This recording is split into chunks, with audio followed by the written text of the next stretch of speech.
Hello, hello, hello. I am the African witch bitch. Good evening, or actually evening in the UK and in parts of Africa. Good afternoon in Los Angeles and the US. Hey, I picked this time to go live because I figure it's a perfect time if it's noon here in Los Angeles. It's 3 p.m. on the East Coast in the United States, and it's like 8 p.m. or something like that in parts of Africa and the UK. I hope this is a conducive time. I'm trying to pick a good time to go live so that everybody can be accommodated. And if not, I'm probably going to end up having to go live at like 2 in the morning so that so that my Australian family can check in. But anyway, hi, I'm the African witch bitch. Welcome.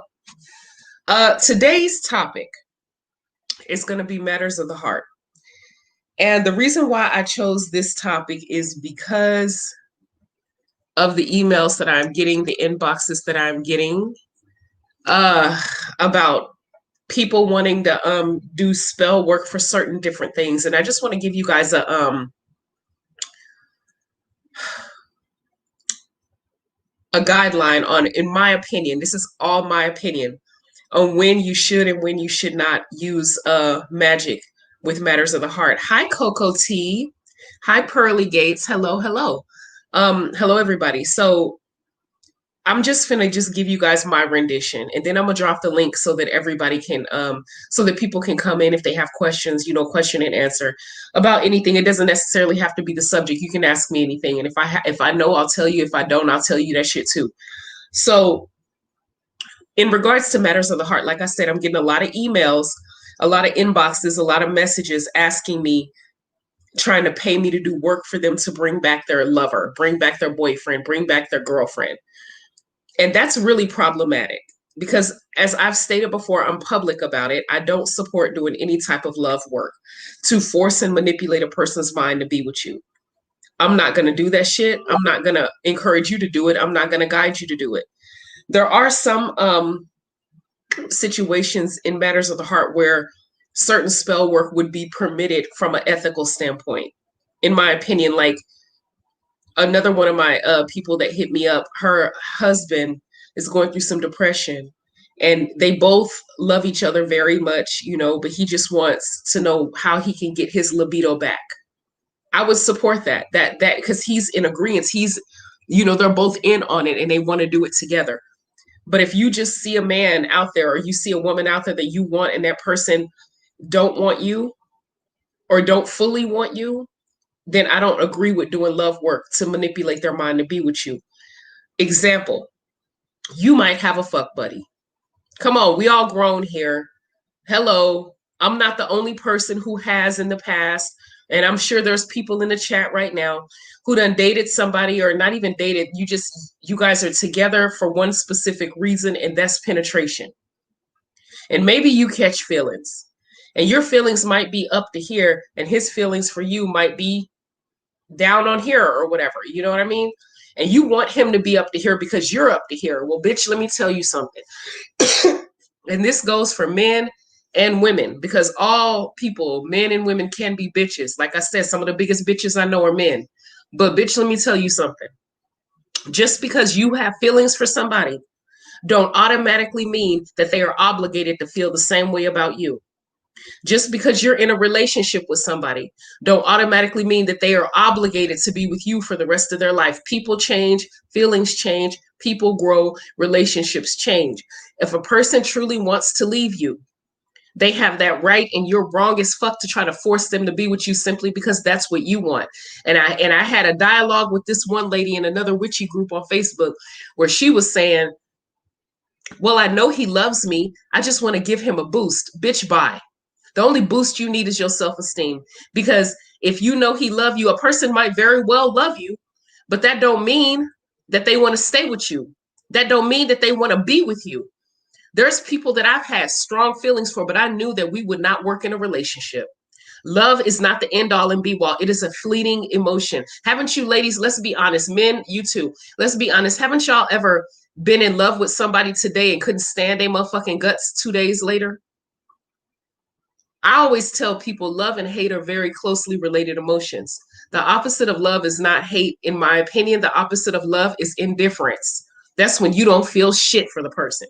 That means that you love them, and maybe you can't stand their ass the next day or the next month, but then over time, you don't feel shit.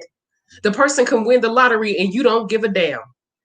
The person can get hit by a bus and you're like, oh, I mean, I feel bad. I don't want nobody to get hit by a bus, but you're not bent all over and crying and rolling around on the floor with snot and piss. Okay? That's indifference. That's when you don't care. Somebody can call me today and tell me that one of my exes won the lottery. They won the Powerball. And I'd be like, well, good for them. I wouldn't give two shits at the end of the day because I'm indifferent. But if there's somebody that I freshly broke up with, I might feel some kind of way. You understand what I mean?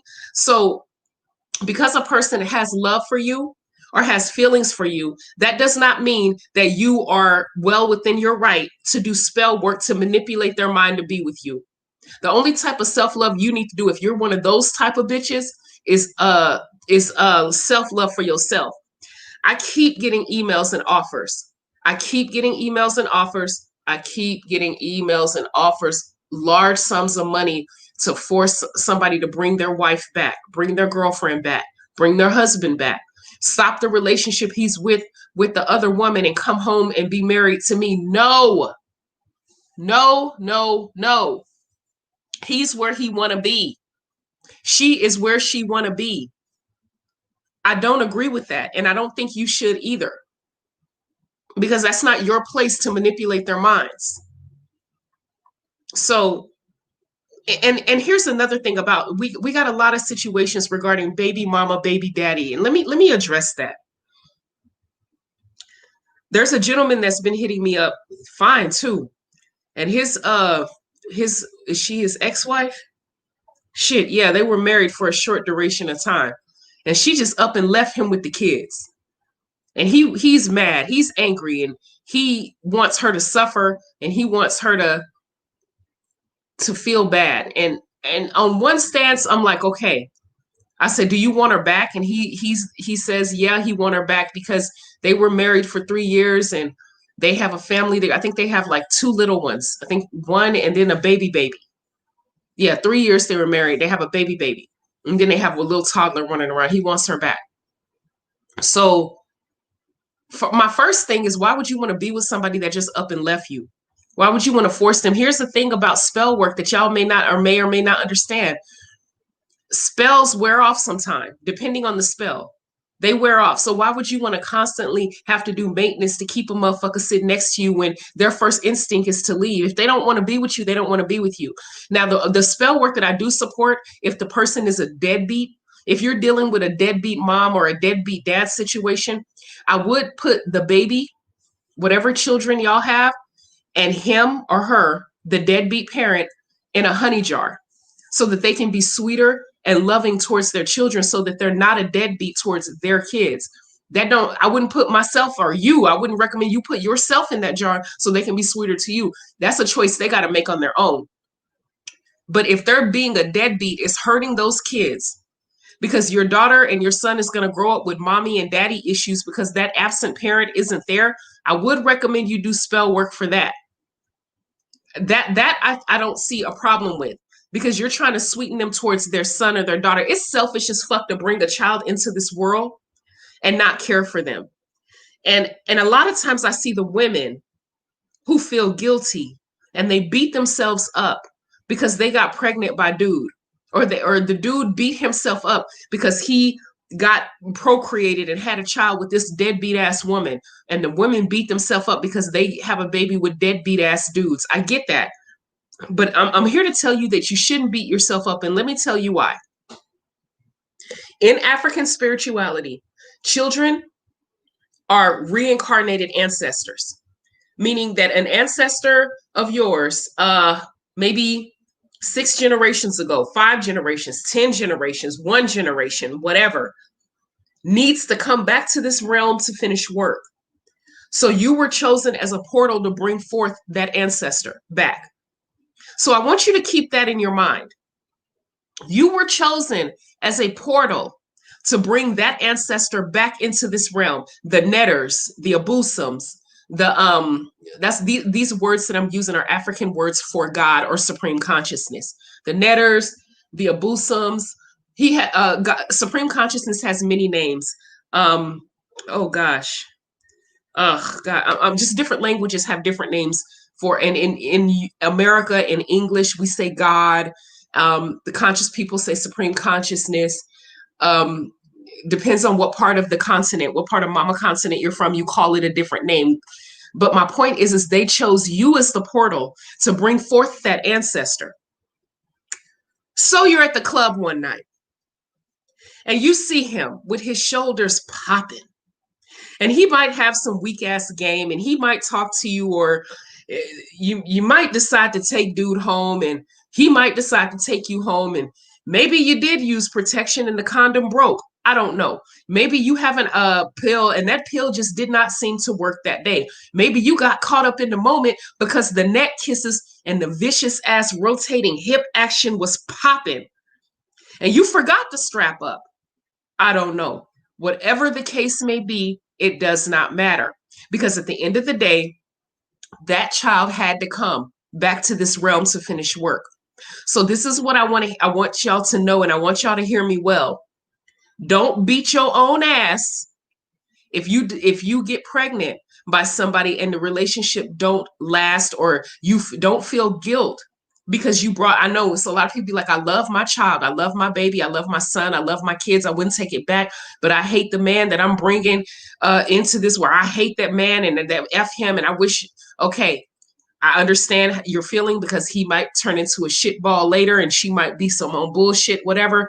You know what I'm saying? But my point is that child had to come. So don't beat yourself up and don't have regret for bringing forth an ancestor. That's all I'm saying. And this is not no spill on pro-life and pro-choice. I'm staying out of that shit. I'm not talking about politically. That means nothing to me. I'm talking about from an African spirituality standpoint. Babies are ancestors reborn. They are. You were chosen as a portal. Your yoni is the gateway to the ancestor realm. Yes, it is. That child came out and was nested inside you for 40 weeks, 10 months, 40 weeks, which equals 10 months, to bring forth so that that child can complete whatever work they were supposed to do.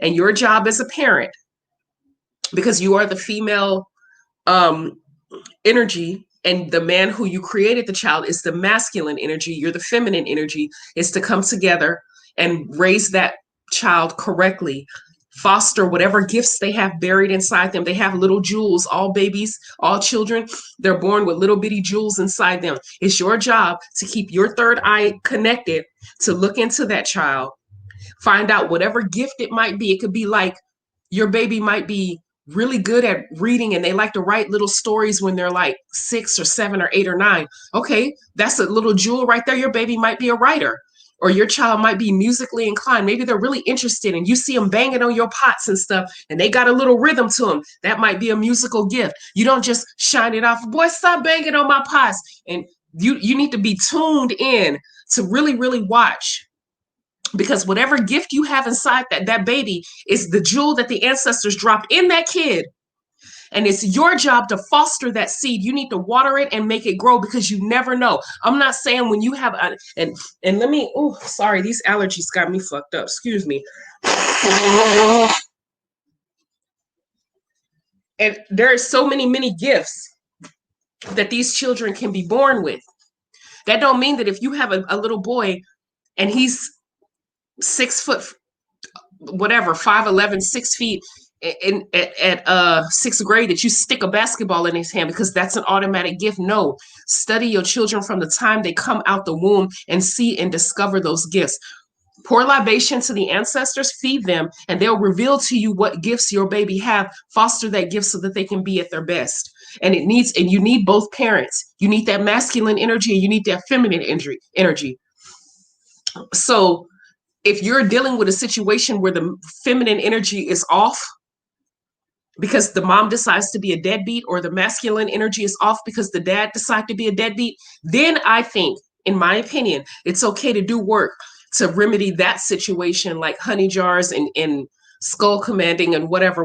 There's different stuff you can do.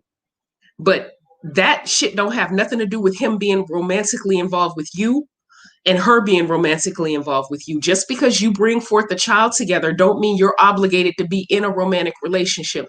And you can't make that kid suffer because you want to use that child as a pawn because you're pissed off and you're bitter because the relationship didn't work. And there's a lot of people doing that these days. They're pissed off that the relationship didn't work and they want to use the kid as a pawn. No, you can't see your daughter. No, you can't see your son. What the fuck that got to do with the kid getting the nutrients that they need emotionally and spiritually from masculine energy and feminine energy? Because he don't want to be with you or because she don't want to be with you. And there's some bitch made ass men out there that are pissed off because the woman don't want to be with them, so they're not going to come around and be a part of the child's life.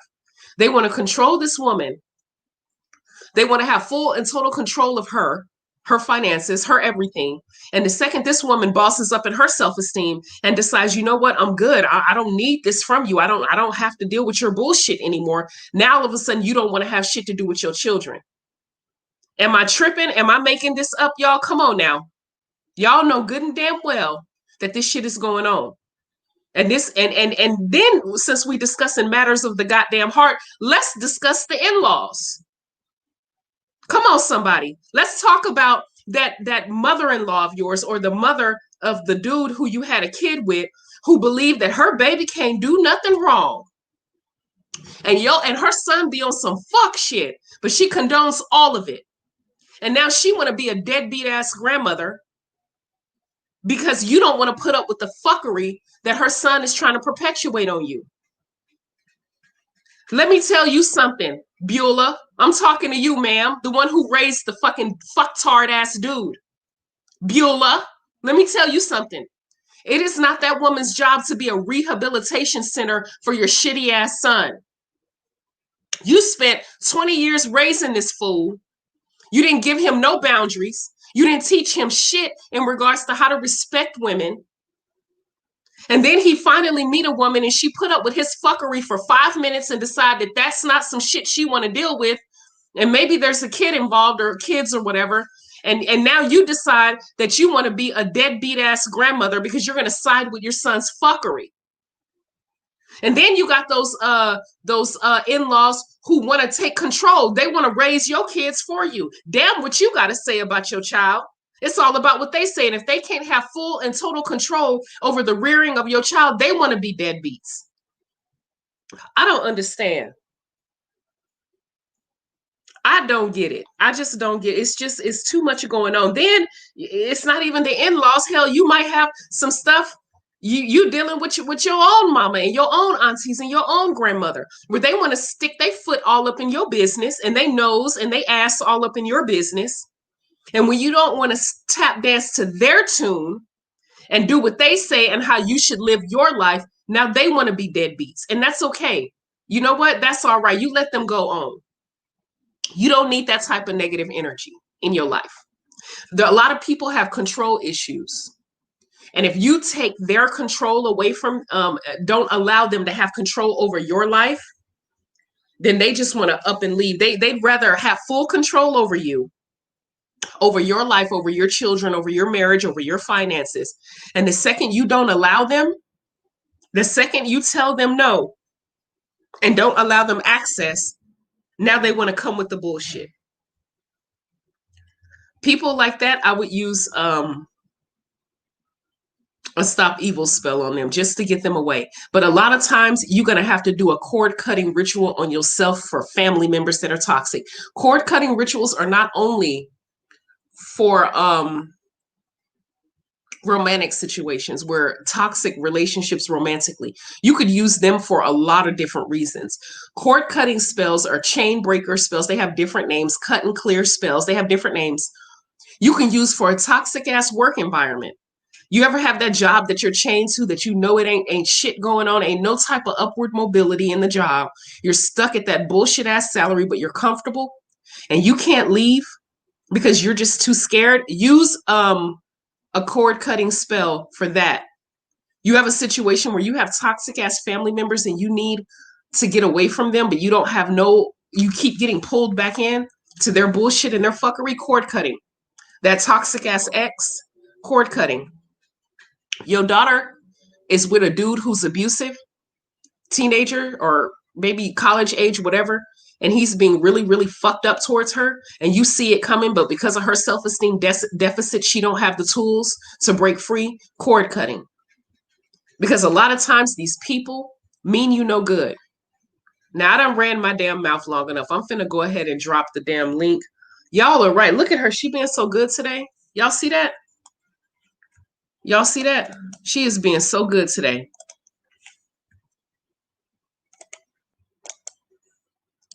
There is the link right there. Please feel free. Now let me see what I miss. Oh, look at Lovely Witch. You already know I love me some Lovely Witch, right? She said, that's not good because not everyone is a friend. These people are predators and they scare me. Yes, family and foe. There you go. That is true. Thank my godparents were here to help me with my son. As a teen mom, I had to work and go to school, and they had patience. I developed at 18. Oh, that's beautiful. And that's another thing. I'm glad, Coco, I'm glad you brought that up. Because in the African tradition, the children that you bring forth don't belong to you. Yeah, they belong to the village. It takes a whole bunch of people to raise the child, right? So in African traditionalism, and the reason why they say that is because that kid's going to grow up and they're going to be responsible for taking care of the elders once we get older. So everybody should, throw in a hand in raising that kid, being supportive to the parent. That don't mean take over and bully the mom. And I'm not talking about that shit. I'm talking about everybody should help out. Like Lovely Witch just had a baby. And Lovely Witch need to go on a job interview. Well, guess what? I'm here. Drop your baby off with me, Lovely Witch. You go on your job interview. And you might want to have a night out with your husband. Y'all want to go away on the weekend. Well, bring your baby to me. You know what I mean? Or I might, need to go get my toes done and I bring my baby to her. Because we all support each other. And the children are to be protected by everybody in the village. And that's why I love kids. And that's why I protect them. So, yeah. So you guys go ahead and tap in if you want to. And I'm going to go to the comment section and read. I'm sorry I missed a lot of them. So if you did say something earlier while I was running my mouth, please go ahead and re-ask your question. 44. Hey, baby. I had an issue at a place back in October. Cops were called and she left, stated file battery domestic. My second daughter got paperwork in the mail. Wow. I don't know what y'all talking about, but yeah, that too. Oh, you need it for your mama? I feel you. Yeah. Sometimes we have really toxic ass family members. And the thing is a lot of people are saying be patient with those family members who are toxic. Because they're just learning too, but I'm not going to be patient with you to the point where it erodes my peace. I'm not doing that. I'm absolutely not doing that. Okay. Hello, hello, hello. Oh, hello. How you doing? Well, and yourself? Can you hear me? I can hear you. Something wrong with the video. I can't hear you. You can't hear me? No, can you hear me? Loud and clear. Loud and clear. Well, I'll go out and come back in then. Okay, no problem.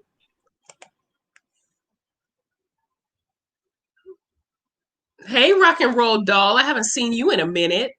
How you doing, baby? How you doing? Okay, Toria's therapy said, what spell would use to have someone leave you alone? It depends on who. Get your ass down. You just snipped me. Go. It depends on who the person is that you want to leave you alone. If it's like, is it like, okay, so that depends. I can't really give you a blanket rule. Now, example, if you want the person to go away from you and never come back, you can put hot foot powder down. But if the person is not in a place where hot foot powder is conducive, i.e., you live with them and other people can walk in the powder that you don't want to leave, I wouldn't use hot foot powder. If it's an ex and you feel drawn to them, then I would use a cut and clear for them so that you don't feel nothing towards them so that you can separate and be at peace. Let me think. You have to give me more information, baby. Who is this someone? Oh, you said my ex-boyfriend? Wait, let me see. You said, oh, it's your ex-boyfriend. You want him to leave you alone? I would do a skull commanding spell on him. Is this person toxic? Has he done effed up stuff to you? Because if that's the case, if he has, I sour his life. He'll be so busy trying to rebuild his life, he would never he wouldn't bother you. But I would do a skull commanding spell if the person to get them to have the thought in their head to get away from you. That's what I would do. Oh, thank you, Seven Heaven. I talk to them like they're human. I know they understand me. Shit. I know they do. Alrighty. Hello. Can you hear me? No, I'm just gonna send it in the message in the on the YouTube. I just only had one thing to say. That's it. You can say it. We can hear you loud and clear, baby.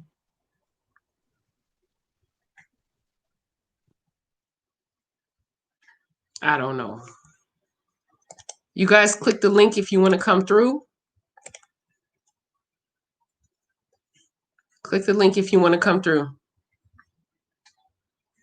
Ooh, Gabby Boots. Hi, Gabby Boots. You said, sounds like the story of my life. Got tired of putting up with my my child's father's mess, and his whole family says, screw my daughter. But my job is to be the best mother. Yes. Yes, I agree. I agree with you, baby. Oh, look at this. We have such a beauty backstage. Y'all check out her makeup. I don't know if it's the skin. I think I did it for her. So if you want to compliment the look, it's me. That was me. That was all me. Hello. Hi, African witch bitch. Hi, baby. Okay, first of all, can I just, queen, can we just give you the honor and the gratitude right now? Because I have been following you for about 2 years now, and I'm kind of a baby witch. I've been practicing for about a year, but I've learned so much from you, and I just want to give so much gratitude. Like, I'm getting emotional only because I'm so excited. Like, I had a dream. African witch bitch, you my auntie, okay? I'm just calling you auntie. I am. I'm your auntie. I had a dream that I was gonna come in this live specifically to ask you this question, and then boom, you pop up on the notification. That's the ancestors, baby. Oh my God, I'm so grateful. So I'm coming to you today in regards to my 7-year-old daughter. Me and her father, he is completely not helpful financially. He doesn't participate in her life. It's been 7 years. But I'm starting to notice it's affecting her self-esteem and her heart. This little girl asked me, talking about, Mama, I want to do a spell to make my dad love me more. So that shit just broke me. It completely broke my heart. And so I've been doing self-love work. I did your self-love spell. I did one for me, and I did one for my daughter. And then I plan on doing another one for her. But my question to you is, the one that finished up about 3 days ago, I lit a beautiful pink candle for her. I did the whole self-love work. I actually had her participate with me while I was doing the work. Like, we kind of just made it fun. You know, we had glitter, we had our herbs, and we did it together. But the glass, it burned completely clear, but it had this loud crack, like it cracked in the bowl of water that I had it sitting in. And it cracked. And my question to you is, what does that mean? Because usually when a candle breaks, is that a bad thing or? Okay, it depends. Sometimes it can be considered a bad thing, but not for self-love. I'm going to ask you to put a rose quartz crystal under her mattress by her heart, by her crown chakra at the top part. Normally, I would say stick it under her pillow, but kids sleep while it'll end up on the floor, you know. They stick do it every under morning. Yeah, stick it under her pillow by her crown chakra, okay?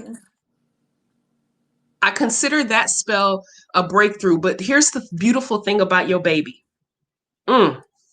She's open to learning about the craft, and I love that. I love that. So I want you to construct a mojo bag for her. You know how to I don't have one with me, but okay. So let's say this is a mojo bag, right? And I'm gonna put these M&Ms because a bitch like to snack. All right, here's the contents of the mojo bag, right? So have her sit with it and hold it, work it, put it in her backpack, put it in her pocket, have her and tell her this is her bag. And inside that bag, I want you to put a rose quartz crystal, another one. If you don't have any, email me your address. I'll mail them to her for free. She can have, I have a bunch of rose quartz. She can have those rose quartz. And have her, make sure you teach her how to charge them under a full moon and have her work the rose quartz crystals for herself. Now, in regards to her daddy. Oh, that's the next question. Where does this fool live?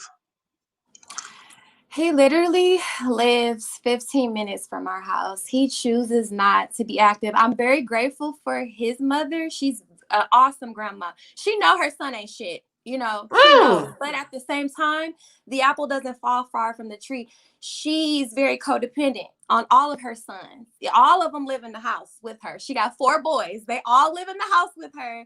So I see where, and I'm a life coach, so I'm working through my shit of why I even attracted somebody like that to begin with. But I see the apple doesn't fall far from the tree. His mother is all in their lives, you know what I'm saying? Now, I did do something a long time ago with the sour jar. And it was very successful, very successful. But I've had, I haven't talked to many people about this just because I wanted to specifically to talk to you, African witch bitch.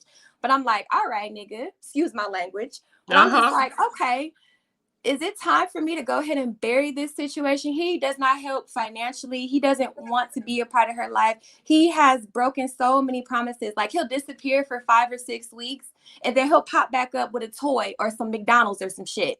Like my child, she's confused. So now it's like these mental games that he plays with her. And I'm just like, I'd rather you be gone because you're causing more hurt and harm since every time you do come around. And when he's not here, he's out of sight, out of mind anyway. So I'm just like, how do I want to handle this? Okay, question. You say her grandmother is active. Does the baby go over there? He live with his grandmother? Yes. And then when the baby, she goes over there twice a month, 2 weekends out of the month. And even when she goes over there, he don't be over there because you know kids tell it all. I ask questions I'd be like, who did you sleep with? What did y'all eat? Who all was over there? You know, I ask all the questions. And she'll tell it. She'd be like, no, my dad, he was only there for like 5 minutes, and then he left. And I'd be like, so you didn't see him? He didn't spend time with you? So it'd be grandma who be having her, and I'm just like, you serve no purpose at this point. Like it's hurting her every time she has to interact with him. And then he'll disappear for 5 or 6 weeks. But when he comes back, oh, he got a toy. He tried to buy her. He's like a McDonald's dad. Oh, I'm excited. I'm back now. And it's just like, you're confusing my child. Like, I'm tired of it. It's been 7 long years of this. Okay. And I'm tired of it. Okay. Make sure she does self-love work. But he's making a conscious choice to not be in her life. And you have the door open. Your baby can see him anytime he wants. Sour is like that's very clear. Anytime you want to spend time with your daughter, come get her. And it's like the dude got a car and you still choose not to come. But I don't want to put too much of my business out here, but I will say it's okay.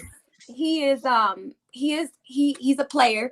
He uses women for money, for sex. Like he's almost damn near borderline pimp. Like he tries to use women for what they can do for him. And he just gets his next victim and then he goes to the next victim. And I'm just like, but what about your daughter? Like I would sour his life again. That's what I would do. And the only reason why I'm saying that is because him being neglectful towards her, when you have an open avenue for him to see her when he wants, is harming her. So I would fuck his world up. Because the first time I did a sour jar, it was a while ago, and I messed it up because I didn't bury it deep. I barely put it under the ground. I just stuck it in the ground and then put a little bit of dirt on. I need to bury that shit deep, is what you say every time. Bury it deep in the woods. And don't look back. And don't look back. Yeah, when you walk away, don't look back. If you can't get to the woods to bury it or a cemetery, throw it in a dumpster away from your house. Don't look back, or throw it in a moving body of water like a lake or a stream or a beach or wherever you have some water. Okay. Toss it, but don't look back. Okay. Thank you so much. You are so welcome. Oh, email me your Yes. address and your name. Make sure you put this name, because the name you email me, and I'm gonna mail you your baby 2 crystals, one for the mojo bag, one for her pillow. Somebody had a good suggestion in the chat. They said stick it in her pillowcase or between her mattress. And Okay. you're gonna have her work those 2. And I'm gonna send them to her for free. So please, I need that email today. I can ship your stuff out for your baby tomorrow. Yes, thank you so much, African Witch Bitch. I love you. I honor you. I'm so grateful for your existence. Thank you just for being here and just blessing us with everything. Because everybody I know, I'll be like, oh, follow her, follow her, follow her. Like, and thank you. You are so beautiful, and you don't deserve him doing you this, but he gonna get his. Absolutely. I'm gonna email you right now. Okay. Ashe, baby. Thank you so much. Bye-bye, Ashe. Bye-bye. Beautiful soul. I don't understand people who sit up and hurt kids. I'm sorry, you're gonna get this work if you come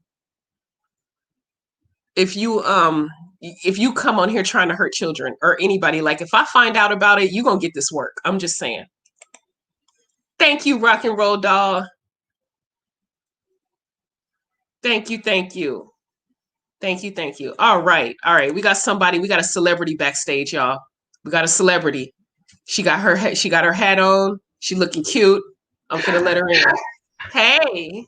She ain't looking that cute. How are you, Hey, sweetheart? y'all. Good, how are you? So I had to step outside of my house because my kids, I have a daughter that's 20 and one that's 15. This is about my 22-year-old son. So he's got a baby by a girl who's 19, right? And he's had a little bit of traffic issues, stuff like that.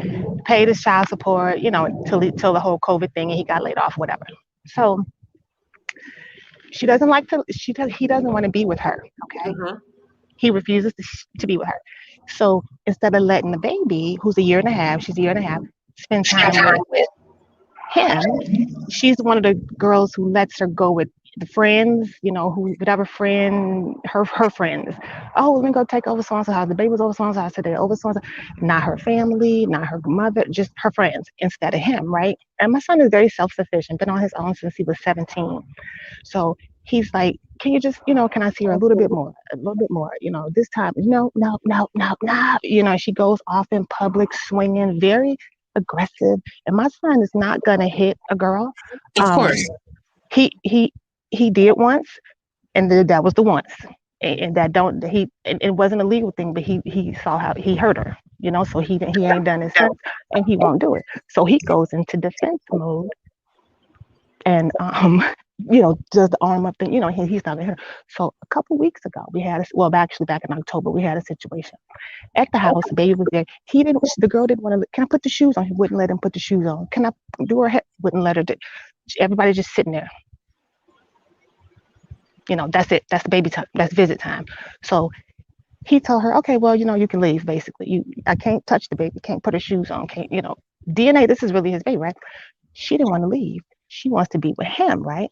He has a girlfriend who lives with him, and she's in the other room when the baby is there, and everybody knows this, but he's being respectful, and he's doing the best he can with what he has. He's trying to be dad of the year.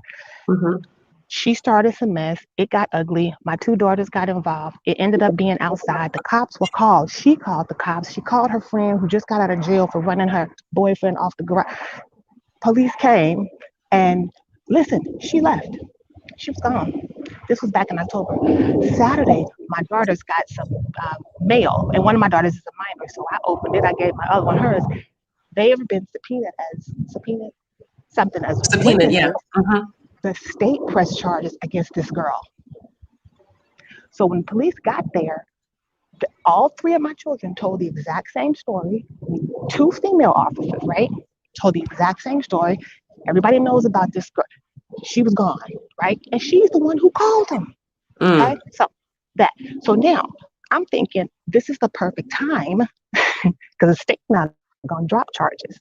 Okay, so this is the perfect time to get in and ask for whatever we want. The only thing they have on my son right now is that he hasn't been paying child support because he hasn't been working. However, my son does the next best thing. His family does what we can. Gift cards, money here, Yes. that's the next best thing because he's not working. So I started telling everybody, y'all need to start keeping track because when we go to court, that's going to be the only thing they have on him. He don't pay child support.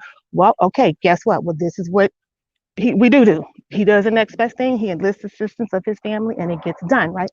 So I'm trying, and so I want to do something, and I keep thinking about this sweet child, and I'm like, the girl needs mental. She doesn't go to therapy anymore. She's very okay. And I remember you telling somebody one time about a sour jar, but she said she didn't want to do it because of the baby. Yeah, I wouldn't. She didn't want to do that because whatever fucks up her life could affect the baby. And my son, Okay, he's so very okay, go ahead. your son is self-sufficient. Exhibit A, right? Right. Okay, your son is self-sufficient. He's a good dad who loves his baby, right? Right. I highly recommend your son petition for full custody and then do court case work so that he wins. Now, he ain't that self. Or joint, I don't know, full Okay, joint. yeah, Whatever. that. Okay, yeah. Okay. That means Right. he And get see, 50%. He get Exactly. 50%. He Okay. won't have to pay child support, or if he do, it'll be like $5 or $10 a month. Exactly. And I said, how do you pay? And I was married for 22 years, and my kids have all the same dad. I was like, how do you get child support with no visitation? And he's like, well, Mom, somebody got to ask for it or offer it. I was like, you got to ask for child. You're paying. You get. I don't know. We went to court, so maybe I did say he can see him on these days. I don't remember how I did it, but I said, how do you pay? You don't have anything on paper. There's no scheduled anything. I thought the schedule went with the payment situation, but I could be wrong. Obviously I am because it's not on paper. So yes, I was just thinking now is the time to modify your visitation. Now is the time to say you don't want her around when you have your visitation. Now is the time to say who you do want or anything. Now is the time because the state, 2 female officers deemed it necessary to press charges. And this is the time to get in and ask for what we want. Who is the custodial parent, him or her? Her. He should be the custodial parent. Mm-hmm. And then she can petition him for visitation. It ain't fun when the rabbit got the gun. Mm-hmm. Right. And see and that's how I'm thinking, but my mind is like all over the place because he's self-sufficient, but he's not working right now. So but there's help out there that'll help him with his baby. She may not. I mean, just because he's not working doesn't mean that he's not fit to have right. Baby. Absolutely. So because he was there for 4 years. So yeah. Plus he has a strong family. See, the ancestors. Mm-hmm. He has a strong family unit supporting him. It's not just him on a lone island by himself.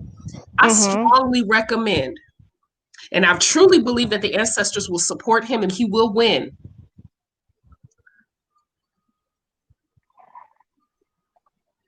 For him to petition for full custody, for him to do a sweetening spell on the judge, for him to do court case work to win, and then backdoor and do a prosperity spell so he can have the finances and the means he needs to care for that baby.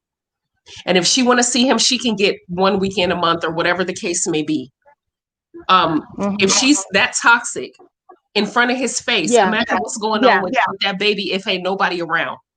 Yeah. And when she was going off on him, this girl has been in our lives for a while. My kids ran track throughout high school, so this girl's been around for a while, and everybody knows I'm not being funny, but she is slightly off.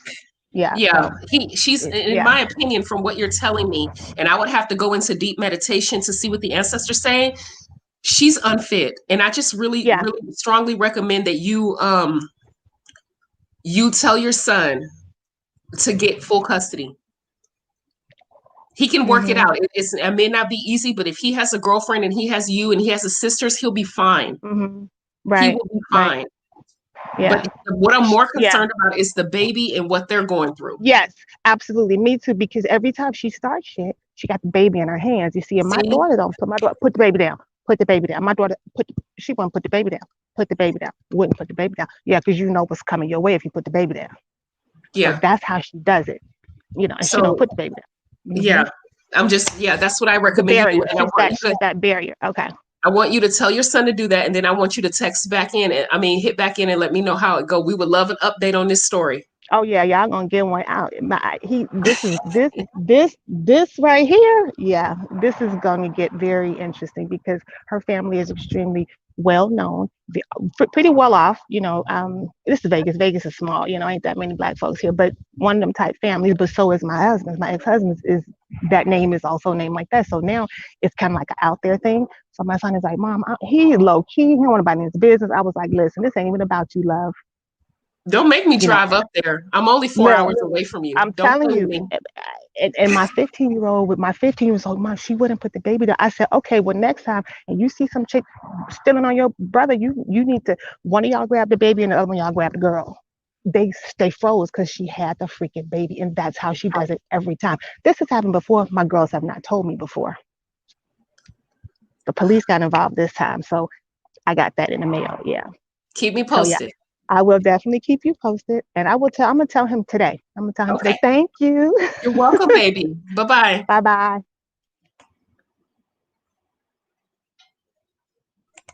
Why, hello there, Miss Rain Shorter. Hello, how are you? I I'm just wanted to give well. you a progress report Oh, progress report. since By the the way, I last love your time we hair. I just talked. want to let you know. I love your hair. You Thank working you. it. I'm in the middle of doing it.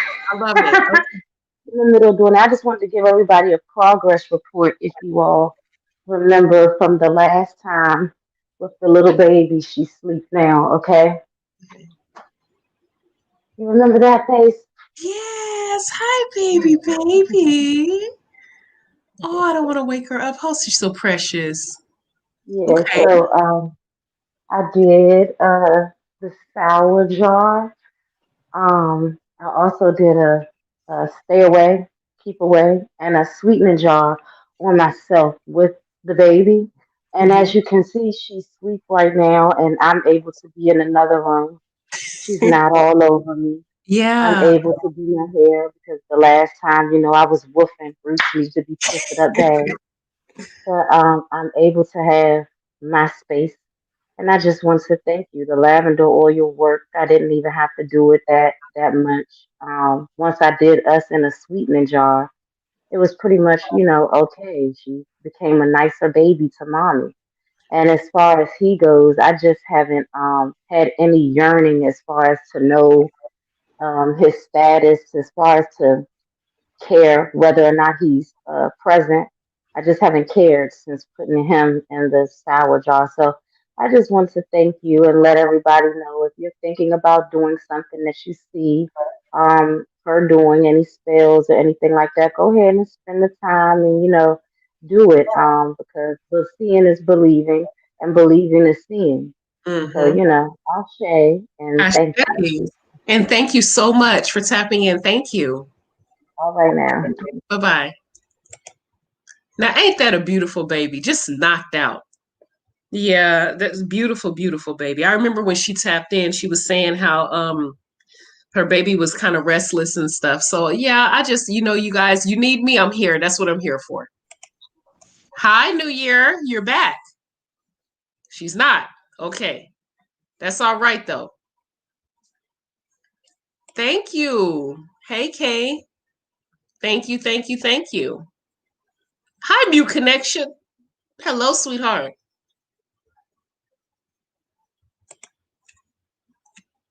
Thank you. Thank you. Thank you. I really appreciate you guys loving on me. I swear I do. Okay. They both were very beautiful. Yes. Yeah. She wouldn't stop crying. That was right. That was the one. Yes. I actually have some on sale right now on my website. Um, if you guys have, if you guys want to pick up some, and also my calming balm. A lot of people are telling me that they're restless and that they have anxiety and they can't really focus on meditation. So the ancestors gave me a recipe for something that's soothing and calming. If you just rub it on your body and you'll feel the difference, especially for fussy baby. You go on my website, you'll see it there. But yeah, you guys, I really appreciate the love. I really do. I really, really do. Seriously. I'm glad I'm able to help people. Somebody was giving me the people keep telling me that I need to go on Patreon, and it's something I'm thinking about, but I can't see myself charging Can you do Patreon for free, or do you have to charge people? I'm not familiar with it, because like, you know how people are tapping in and I'm talking, I can't see myself charging people for that. Like when she tapped in and she gave me the status update for that princess, that you can't, there's no price I could put on that for the way I feel that I'm able to help her with her baby, you know? Or the young lady who's dealing with the she has a 7-year-old baby that I'm gonna send to courts to. How do you charge somebody to talk to them? I don't think that I'm Miss Hollywood that you need to pay a fee to have a conversation with me or hear me cuss these damn cats out. You know, I don't know. I have no idea. Here is my link if you want to tap in. I'm still here, y'all. I'm still here. You have any questions, hit the chat. I'm here. Oh, it's a monthly fee. Okay, baby honey. Okay, baby honey, baby. Okay. All right. I hear you. I didn't know that you can do, I thought it was per conversation. I guess I need to be, educate myself more. 99 cents a month. Okay. That's $1 a month. Y'all wouldn't mind talking to me for $1, right? Dollar? Am I worth $1, y'all? Talk to me. Am I worth $1? Because if I'm not worth $1, let me know. If 99 pennies is too high of a price to have a conversation with me, you let me know. What up? How you doing? Hi. Hi, How are baby. you? I'm well, and yourself? Good, good.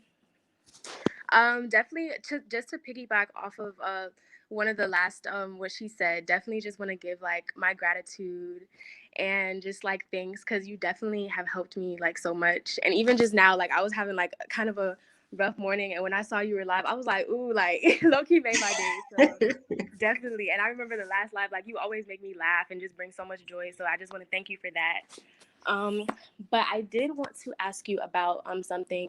So basically, about I would say like a year ago, I moved out of my mom's house, and definitely like even that it took like a lot of work. I say like that was the beginning of like I had really just started like getting into like work, like really getting into African spirituality and like actually starting to do work and stuff. And one of the reasons why I was like just pushing to really move out at that time also was because my mother, she's like a very devout Christian. And it's like, it definitely, we've had like a kind of tumultuous relationship for a while now.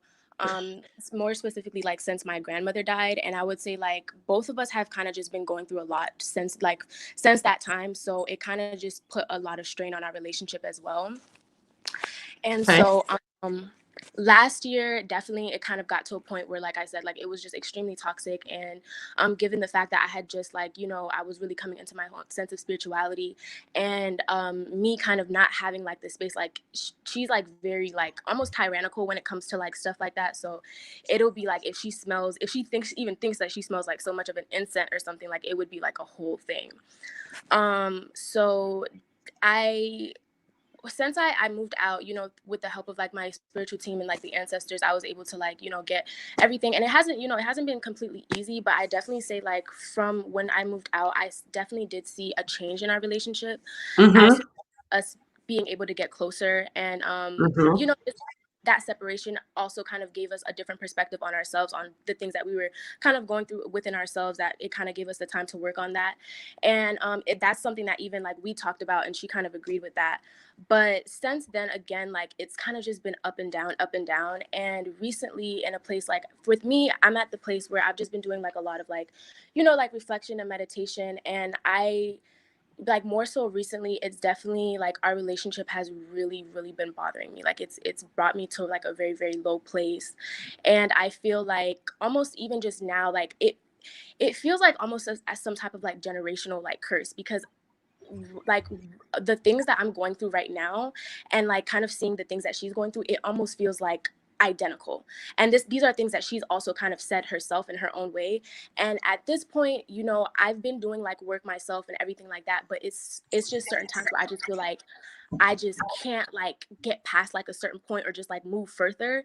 And for some reason, like it always goes, like I always kind of just bring it back to like my mother and like the relationship that I have with her, and just as far as like where we both are, and just like even within our family, you know what I'm saying? Like I really feel like that's something that's really hindering me even in my own life. So I haven't really done. I remember the one time I did like a sweetening jar on her, which was when I was still in living with her, and she found it.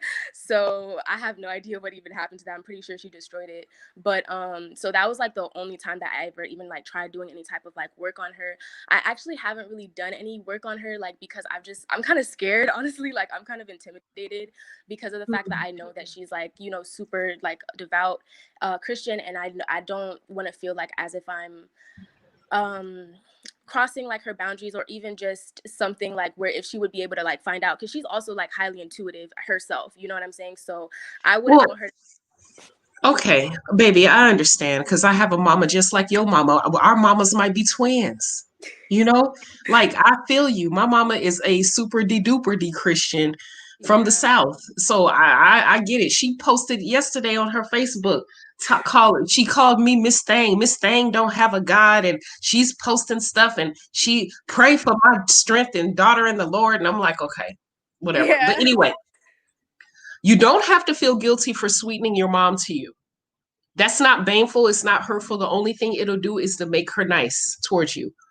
And even if she finds out you live in your own place, I don't see how she would, but in the event that you told her or whatever, it's not like she can kick your door in and destroy the jar. Like, so Right.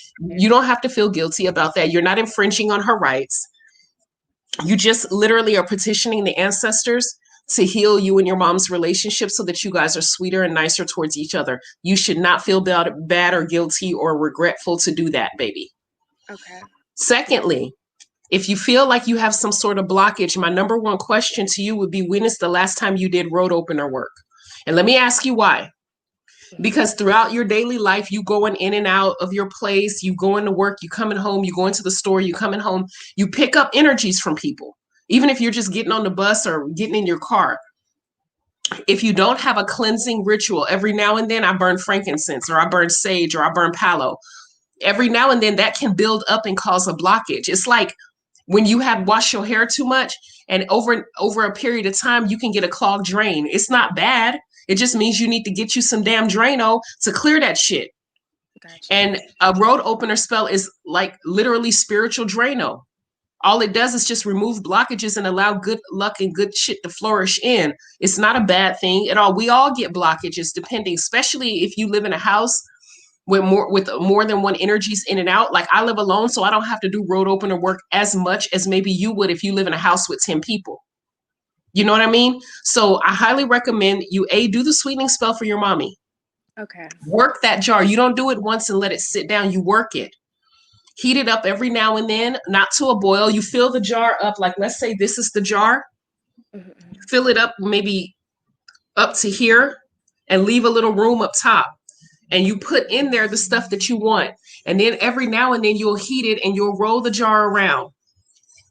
You'll, heat it up. You'll burn candles on top every now and then. It don't have to be every day or once a week. It's not a set time. You do it when you feel the need. When your intuition, when you feel the ancestors tugging you, you work the jar, and yeah, that's what I would do. Okay. And Okay. you're going to notice when you do that, baby, you're going to notice a difference. Not only the good luck spell is just going to open the road, you're going to notice good luck coming to you. You're also going to notice your mom is going to be a lot more nicer and sweeter towards you. She's just going to feel the need to just be loving. And the reason why our parents, and I'm going to throw mine in the lump with your mama because we got the same mama, is because of Christianity. And that right there was a tool to keep us disconnected from our ancestors. She's not a bad person because she's only doing what she was taught. Like my mama, like me, I was told, we were there. That's stuff that's been passed down.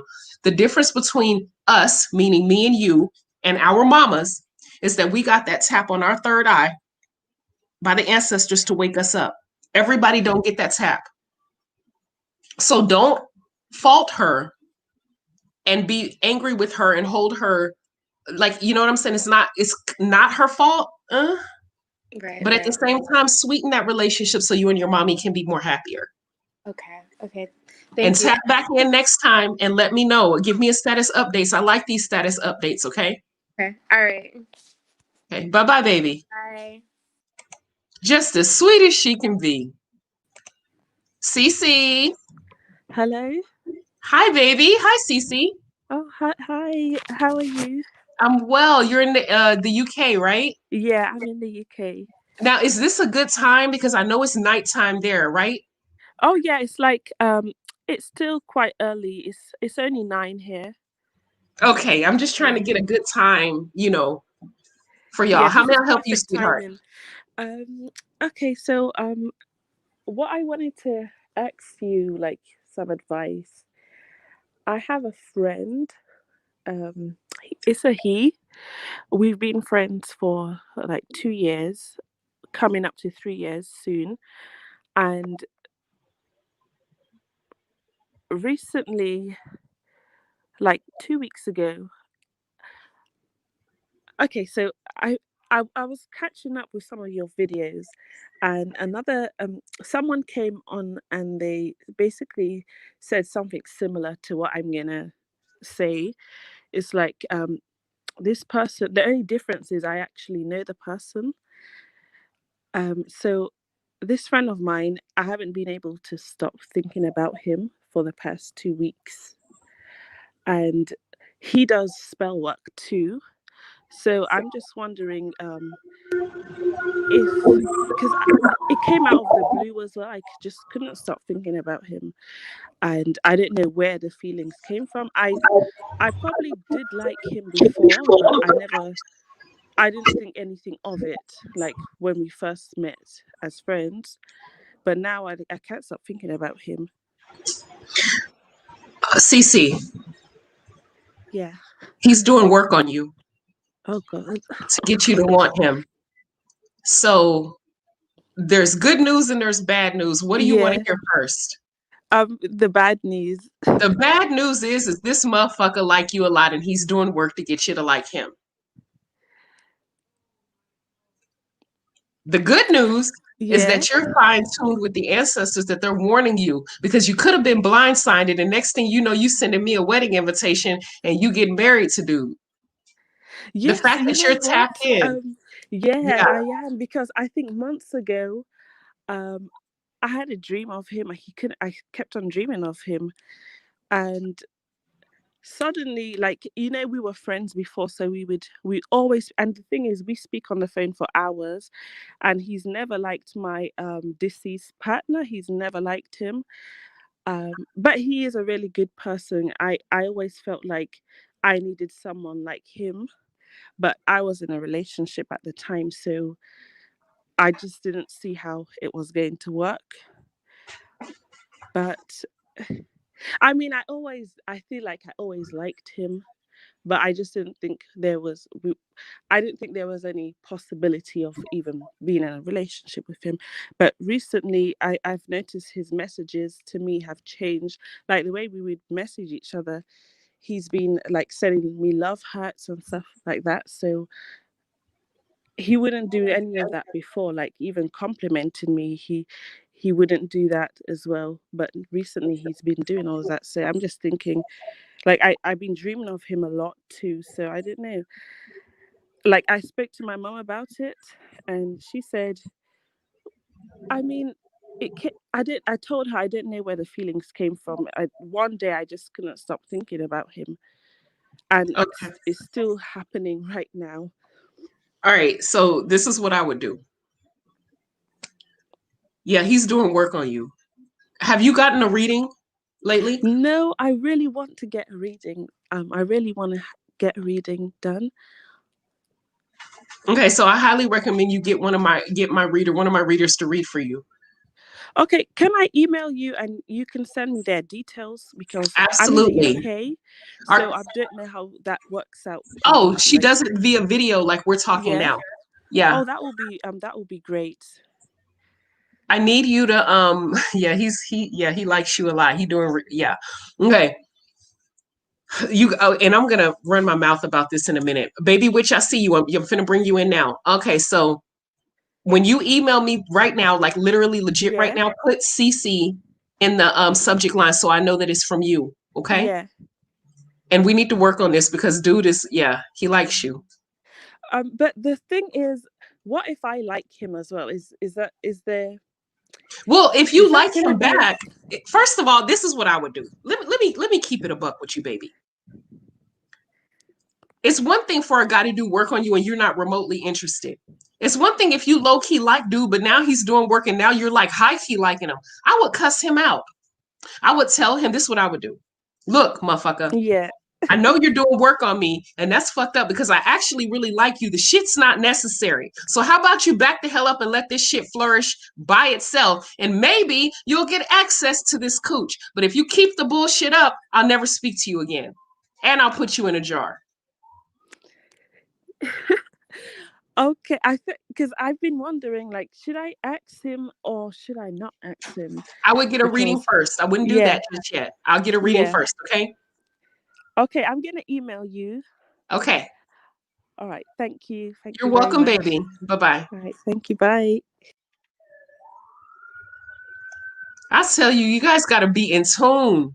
Because these dudes out here be on some fuck shit. They will do readings on you. They'll see you wearing them jeans and asses popping and shit, titties jiggling. You, and next thing you know, you falling in love with a dude who's 5'1" with a gut and back titties, and you don't know where the feelings came from. Man, baby witch. Hi, baby.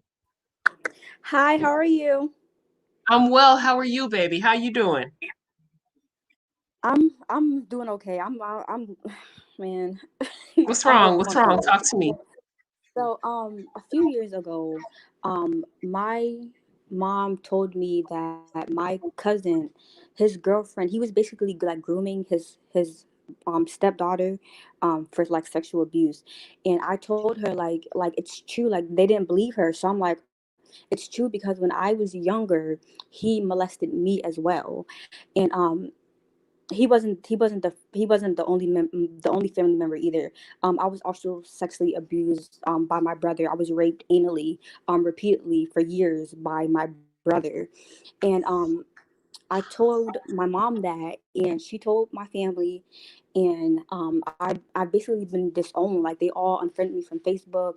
Like they don't talk to me. They don't like. They basically I was shunned basically, and I was just diagnosed with PTSD, and I just been so up and down lately because I see them on Facebook and I see that they're together as family, and I'm like, damn, like this is fucked up. Like I can't be around y'all because y'all are basically like sympathizers. And then like even talking to my grandma, I used to be so close with my grandma, and when I told her, it really like broke my heart because she was just like, she was basically like so nonchalant about it. She was like, okay, she was like, well, my conscience is clear.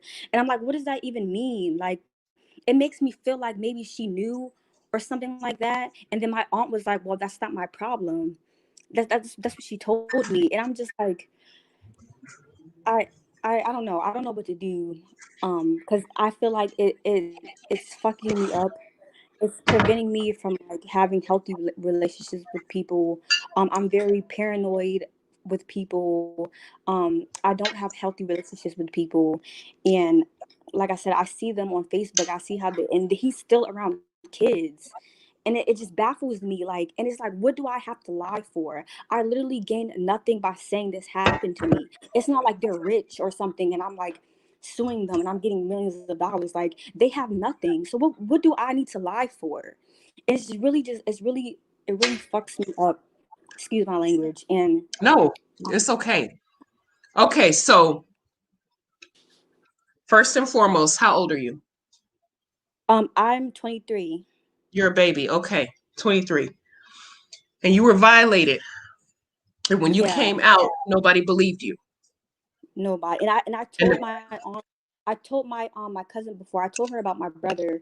Um, but I didn't tell her about her because it was her brother as well.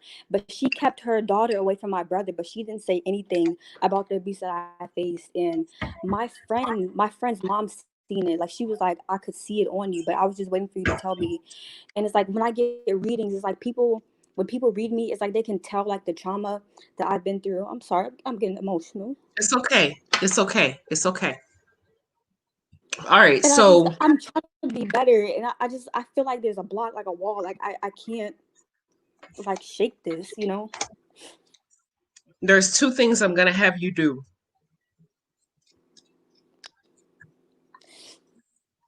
Actually, no. Nope, you're not. I have to do it. Yeah, I have to do it. The person who's still around children, I need their name.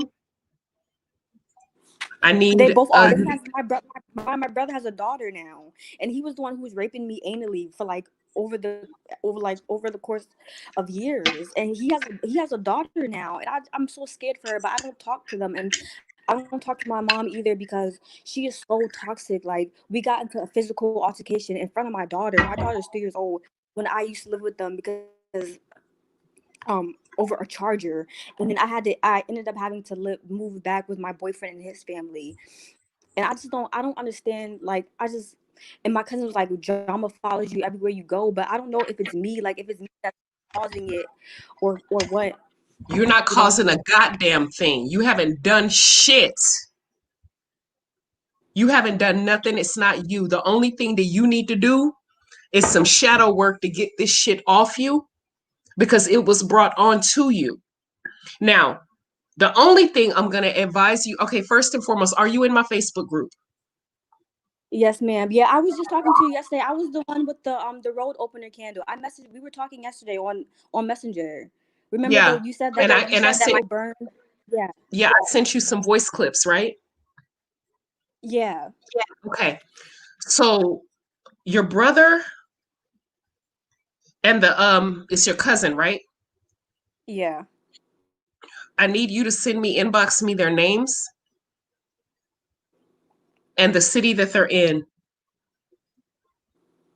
I cannot tell you anything publicly about what's going to Mm-hmm. happen next, but I need you to leave that part to me. Okay. Now, in regards to shadow work, baby, the first thing I need you to know, and I know you don't know this because if you do know it, you keep going back and forth.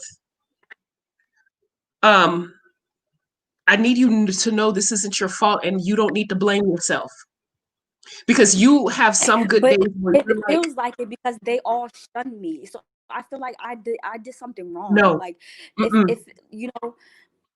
You didn't do nothing wrong. They shunned you because of their bullshit. That don't have nothing to do with you. They shunned you because you exposed some diabolical shit that was going on. And instead of addressing the issue in our community, and I'm not talking about specifically Black community, it's white community, it's Catholic community, it's rich community, it's poor community. Anytime there's sexual trauma or any type of sexual misconduct in regards to kids, the knee-jerk reaction is to cover that bullshit up. And it's not you. And if it hadn't have been you, it would have been somebody else. I need you to know that. I need you to know it's not your fault, that you didn't do shit wrong. You're an innocent ass kid who was seen as a sexual object, and it is not a child's job to be a sexual object. They came for you when you did nothing. You did nothing wrong. So right now,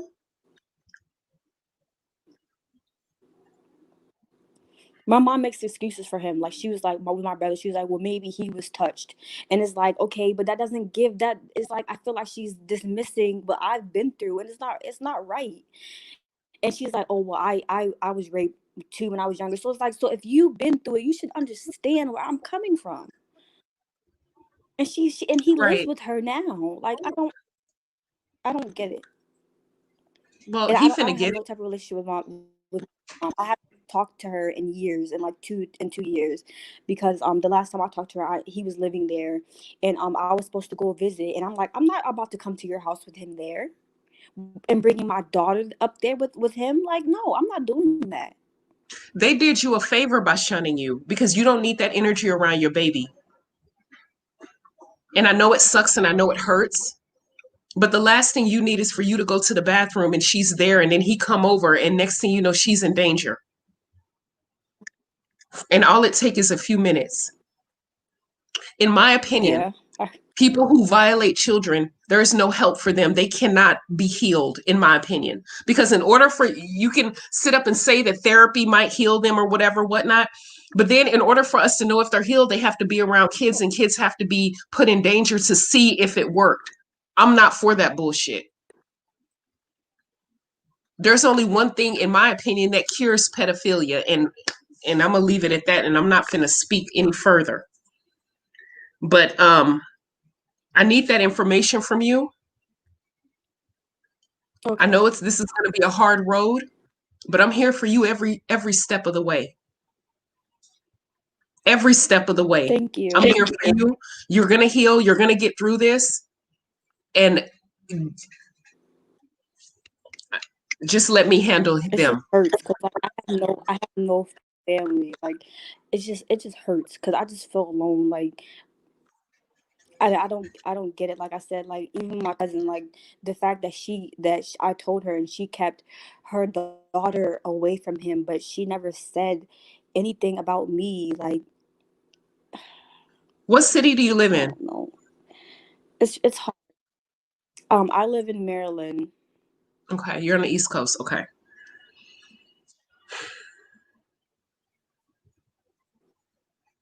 Leave them to me. Leave them to me. There's Okay. some stuff that got to be done that I cannot advise you to do. I have to do it. Some deities that need to be contacted. And I just want you to focus on healing and not blaming yourself. And that's going to be the biggest hurdle, honey. That's going to be your biggest hurdle because you still blame yourself and it's not your fault. Can I what? Go ahead. I'm sorry. I didn't mean to interrupt you. You there, baby? Can you like recommend? Yeah, I'm sorry. It just gets me emotional because it's just and like I told you, like I was diagnosed with PTSD. It just makes me mad because I see them living their life and it's like they're not affected by it at all. But I have to deal with this. I have to carry Oh, the they're living burden their life, alone, huh? Yeah, they're living their life. Yeah. and they're living Yeah. their life. Yeah, just Gotta wait. think Give me some time. Give me some time and let's see how much life they live in. Yeah. They're living their life, huh? Living happy and yeah. Yeah, just give me some time.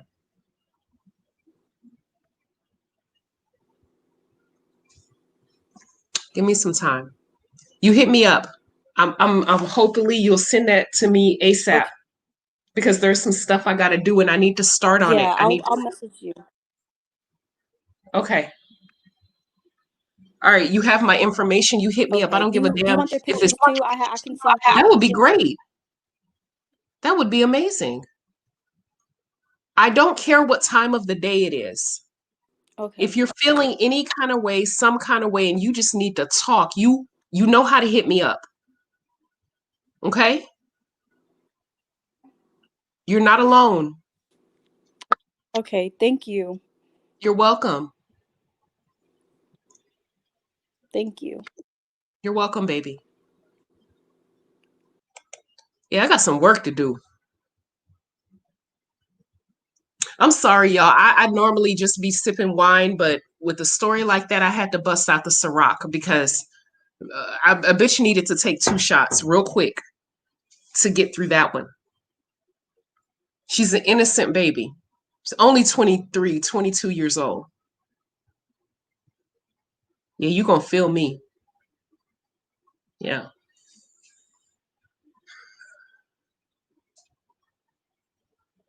Wow. Okay. Oh, I want to thank the people who sent me cash apps. Brianna, baby, thank you very much for the cash app. I appreciate that. Thank you very much. I I don't play when it comes to children. And she's an innocent person. Absolutely innocent.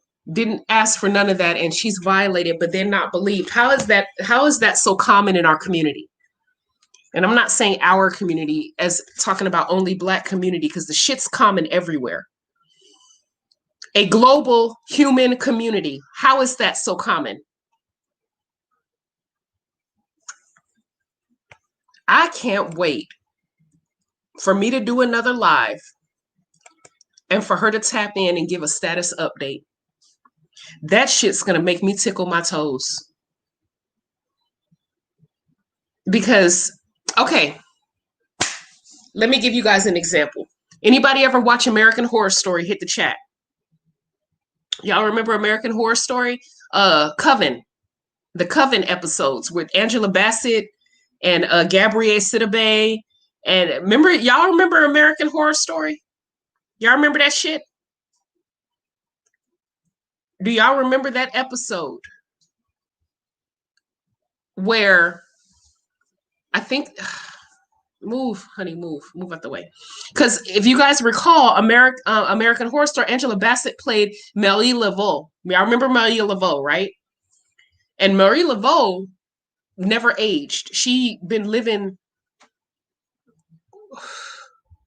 on that story. She just never died because she was a witch, a deity. Y'all remember that shit, right?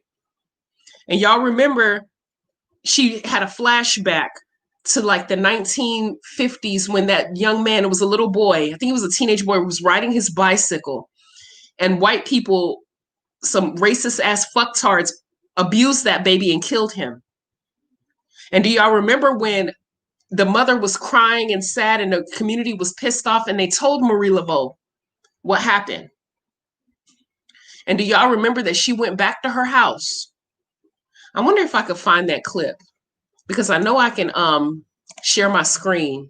And I've never done that before, but I'm finna do that. I'm finna do that right now because I need y'all to feel, and I need her to feel. I know Baby Witch is watching. I'm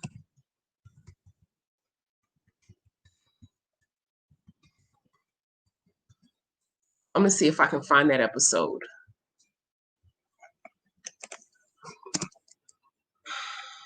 What do I put? What do I put?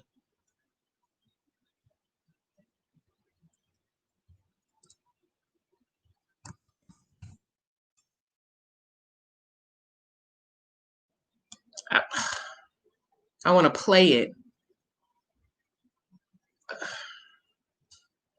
Hopefully I'll figure out how to do this shit.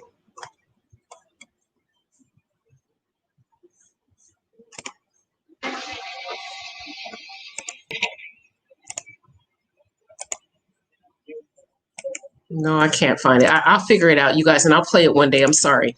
But she shit. She drew a veve on the ground. If I'm trying to remember. I'm trying to give you guys what, and I want Baby Witch to hear this. Somebody came back and told her about that baby dying, so she was like, all right. So she went back to her place and she was dressed in all white with maybe a red head wrap or some type of white and red ensemble. She took some either chalk or cornmeal. You can do either or in Haitian voodoo. And she drew a veve on the floor. And for all of you who do not know what a veve is, it's VEVE. It is the calling card, the phone number, the text number, the contact information for a death loa. She drew that shit on the ground and she summons Maman Brigitte.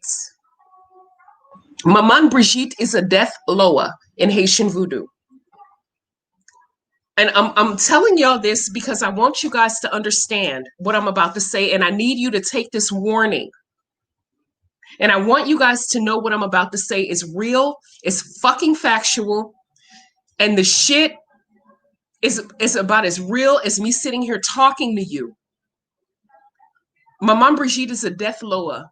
She's married to Baron Samedi. Both of them are keepers of the cemetery. Maman Brigitte is his wife. Baron Samedi is the husband. They love to cuss. They love to fuck. They love to fight. They love to party. This is their shit, right? So Marie Laveau petitioned them for retribution for what they did to that baby. that it was a little boy. He was, I don't know, 15, 14, 13, something, riding his bike, just minding his own business. And the thing about Marie Laveau is that she, not Marie Laveau, I'm sorry, excuse me, Maman Brigitte, is that she loves children and she's the protector of children. So when somebody is fucking with kids,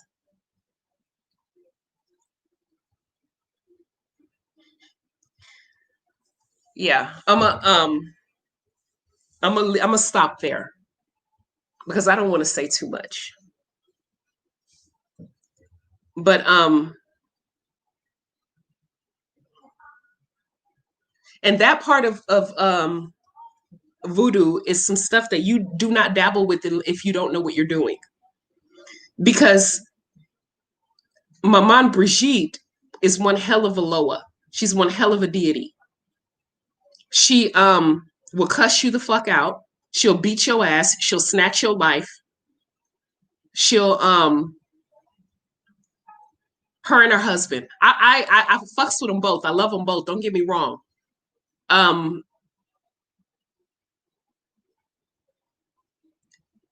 And you be hella humble when you fuck with them, and you don't fuck with them unless you are of African descent, because those were the same Loas that slaughtered the French and the English when they tried to for Haiti's independence. They don't like white people, and that's no disrespect to anybody who's Caucasian, but you don't walk up in that practice with an entitlement. You don't do that. And I know that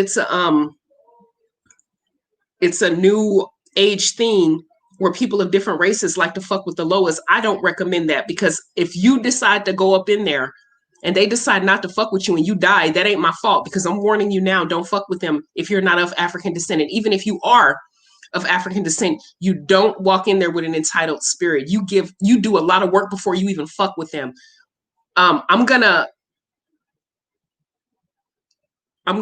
Yeah. So I hope you guys can get what I'm saying, because I'm not trying to say too much. Oh, G family, you got me, baby. You got me. Thank you. Thank you, G family. Thank you. Thank you, Kiss Johnson. Thank you very much. Oh my gosh. Yeah, I did. I told you guys. Yes, Elaine, you remember. Thank you for paying attention. Yes, Queen. Yes. Yes, Quinn. Yes. Yeah. So so Miss Bloodline, you're feeling what I'm trying to convey. You're feeling that shit, right? Yeah. All right. I'm finna drop the link again. Let me move on. I think this vodka's hitting me. Y'all got me, my ass drinking vodka at 1:28 p.m. But I love it. That's all right. That's all right. That's all right. I needed that because that last call we just had, I needed something stronger than wine. I didn't even have any water here, but I need something stronger than wine. I don't think I've ever had vodka shots on a live before, but yeah, I know what I'm gonna do. Ooh, I can't wait for her to tap in and tell. Ashe. Baby witch Ashe. You got family, baby. You got family. You got us here. I'm your family. And I'm not no toxic ass bitch either. Don't make me fly out there, baby witch. Don't make me fly out there, because I will. I'll jump on an airplane. I know it's a pandemic, but I'm well protected, and I will jump on an airplane. Hello. Hey. I can hear you now. Oh, okay. Yeah, I was using the Wi-Fi instead of my data, so the data worked better. Okay, so what's going on with you? Talk to me.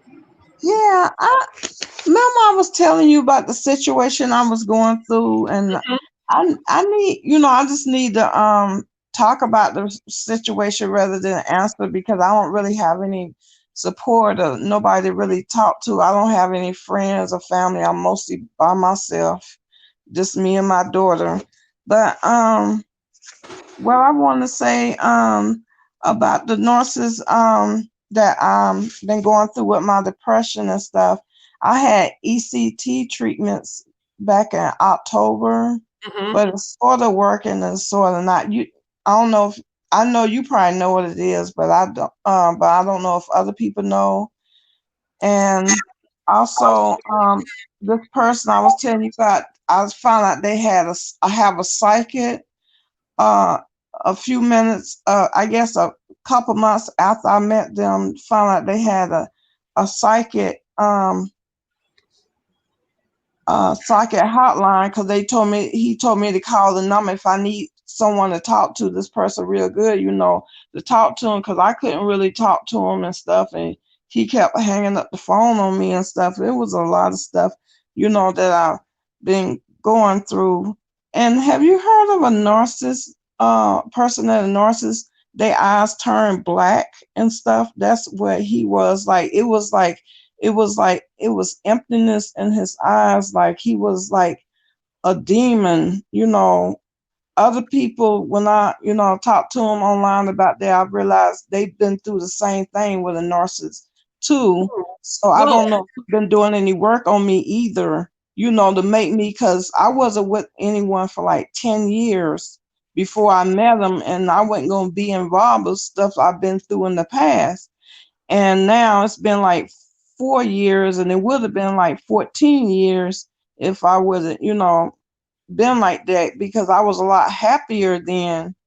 So that's why I wanted to say, if you that's not everything. I may forget things, but that's how I want to say for right now, so I well, can yeah, decide my.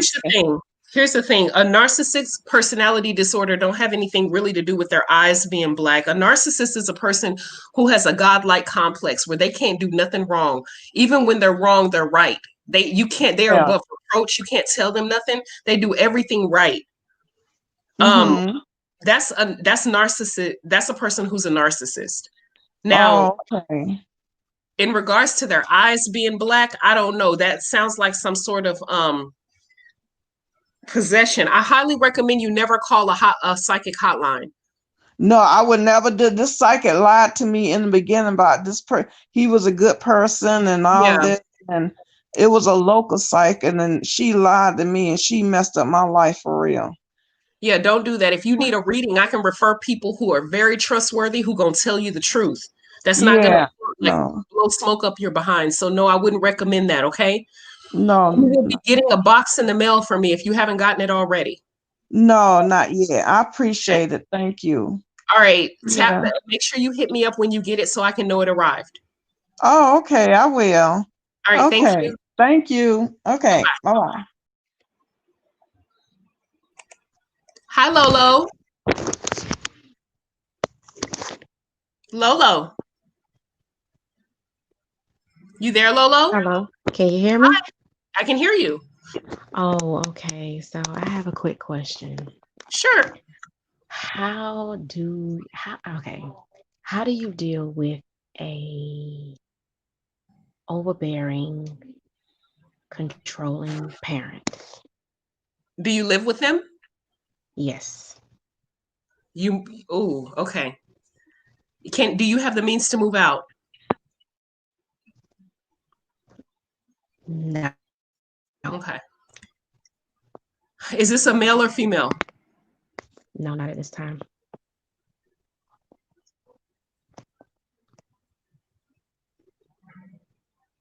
Can you hear me? I can now. Is this a male or a female parent? Female. Yeah. Gosh. Okay. I would sweeten them for now, and then I'll also do prosperity work so that you could leave and not be around that person. And I'm not saying like as a disrespect to your parent. I'm saying it like to separate yourself. Your relationship would be better if you weren't living in the same house with them. Like if you had an apartment like 10 minutes away, your relationship would be better. Okay. You know what I mean? But first and foremost, I would sweeten them. Are you able to practice in their home? Yeah. Okay. Yeah. I would do a sweetening spell to sweeten the situation, sweeten the relationship. Okay. I got you. You're welcome. You. All right. One last question. Uh-huh. For someone that, what is the like spell work? You just say prosperity for someone that basically I'm in the process of starting a new business. So what? Yeah. I would do a better business spell. Have you opened your business yet? Is it open yet? No, we're in the building Okay, then process. Don't do a better business spell, because if you do a better business spell, everybody and their mama gonna be beating down your door to support your business. And if you're not ready, it can be overwhelming. That's the Okay. biggest complaint I have from my better business spell prepared candle that I sell, is the people who do it thinking it'll open the road for them to open a business, but now you have 100 people beating down your door trying to buy your products, and you don't have no products to sell them because you weren't ready. So I wouldn't do that. But if you're in the process of opening, depending on what step you are in the process, like, are you looking for a permit? Are you waiting for like, Mm-mm. you know what I mean? We're just, it's basically it's an online based business, and Uh-huh. we're trying to just get photo shoots and stuff like that done. Do you have So we, blockage in starting your business? money. That would be, Money. Okay. And yeah. I would do I would do a prosperity, a good luck spell, so that money can Okay. flow. Hmm. Okay. Okay. But once everything gets rolling good, I could do your Then better do the business better stuff. business. Yes, yes, yes, Okay. yes. Okay. I'm writing. All right. Okay. Thank you so much. You are more than welcome, Lolo. Tap back in and let me know how it works. Yeah, all right. Now you know All I right. got you. Okay, Bye. bye-bye, sweetie. Hi, Dorothy. Hi, African witch bitch. How are you? I'm good. You looking kind of regal today. What's going on with you? Oh man, I feel so good. I'm so happy to see you. Good to I see you tried too. calling you, but now I know why I couldn't reach you. Oh, And I also left you a text message. oh, let me I have see. a situation here. Okay. My situation is I saw that I always watch your videos. I think I'm just drawn to them. Mm-hmm. Um I did my candles. The glass looked pretty good. It was just dark on the top. But the situation I have now is the my significant other, his nephew. This lady's been claiming his nephew for the 5 years on her taxes and keeping the money. And then the nephew lives with his mother because his sister is on drugs. She's not capable of watching her own son. So um my other half is named Tyrone. He was claiming them for the first 2 years and buying all his clothes and stuff. The Alex grandmother, which he lives with, allowed these people to file him for 5 years and they keep the money. So now they're upset and they're mad at me because when I moved down here, I originally moved south to take care of my mom. She passed away. I'm still here. These people were letting people take advantage of them. And then when I moved here and ran into Tyrone, he helped me with my mom. So I told him to take it back and claim your nephew so that you could provide for him because they're not doing it.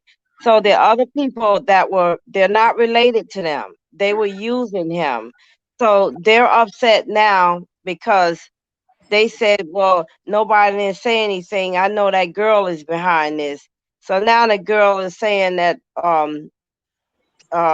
sending word back through the grandmother, tell her when I see her, I'm gonna kick her ass and all that. I said, fine, I'm not running, I'm not hiding. You guys are wrong. Who Mm-hmm. keeps $1,800 to 2,000 on the income tax and don't give you anything? That's not right for you to do that. So let his uncle claim him so that the mother won't keep coming to us saying, he need a haircut. I need $12 for a haircut. Oh, he needs school clothes. Oh, he need this. If she was getting the money, she wouldn't be going through this. So they're trying to threaten me. They haven't seen me or confronted me, but they're trying to put fear in me, and I'm not fearful. So I saw your what was it? Shut the hell up jar. Mm-hmm. No, it's a candle. The candle. The candle. Mm-hmm. Yeah. I want one of those, but I want to ask you: is it more powerful for you to burn it than me because you work with spirits, and I don't think I'm working with spirits yet. You have your intent. Your intent I is have my powerful. intent. And you My know the intent. situation better than I know the situation. So I Right. highly recommend you burn it yourself. And as you're Okay. burning it, like let's say this bottle of Ciroc is the candle, you Mhm. put your hands around it and you everything you're feeling about this whole situation, infuse it in the spell. And that right there is the submachine Uzi to make your spell pop. And Okay. also, you need to backdoor and report these people to the IRS because that's Right. fraud. Now, once Yeah. you report them and you do the shut up spell, and no, they're saying no. They're saying for you to do the stop evil spell, not shut up. Okay. Stop evil will be more impactful, and report them to the IRS. I haven't seen that on your site. I That have it available. I have those candles available. They're prepared okay. already. They come with full instructions. All you do is go anytime somebody is doing anything evil towards you, like Mhm. threatening you, using this baby social to get money. That shit is wrong. You Yeah. know, 5 years they've been getting away with this. you need to report them to the IRS for every year Mhm. so that they can have to pay that money back. And they'll deal Right. with legal shit because that shit is highly illegal. And do Well, stop see, the evil. problem is that the grandmother allowed them to do that. So when this stimulus came in for $600, she's so afraid of them. She's saying, "Oh well, I'm just not gonna say anything." But the first time it came in, I said something to the lady. I said, "That's not right for you to do that." I said, that you were only supposed to get this amount and 600 goes to him. Why would you do that? What kind of person are you to do that? Oh, I was going to give it to her. So she gave it to her because I said something. This time she's upset.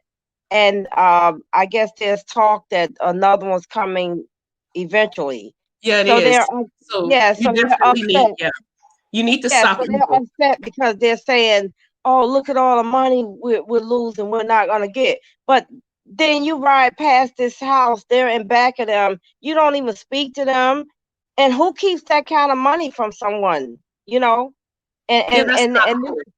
That's it's not not good. right. And this lady's on a fixed income. She's not even working.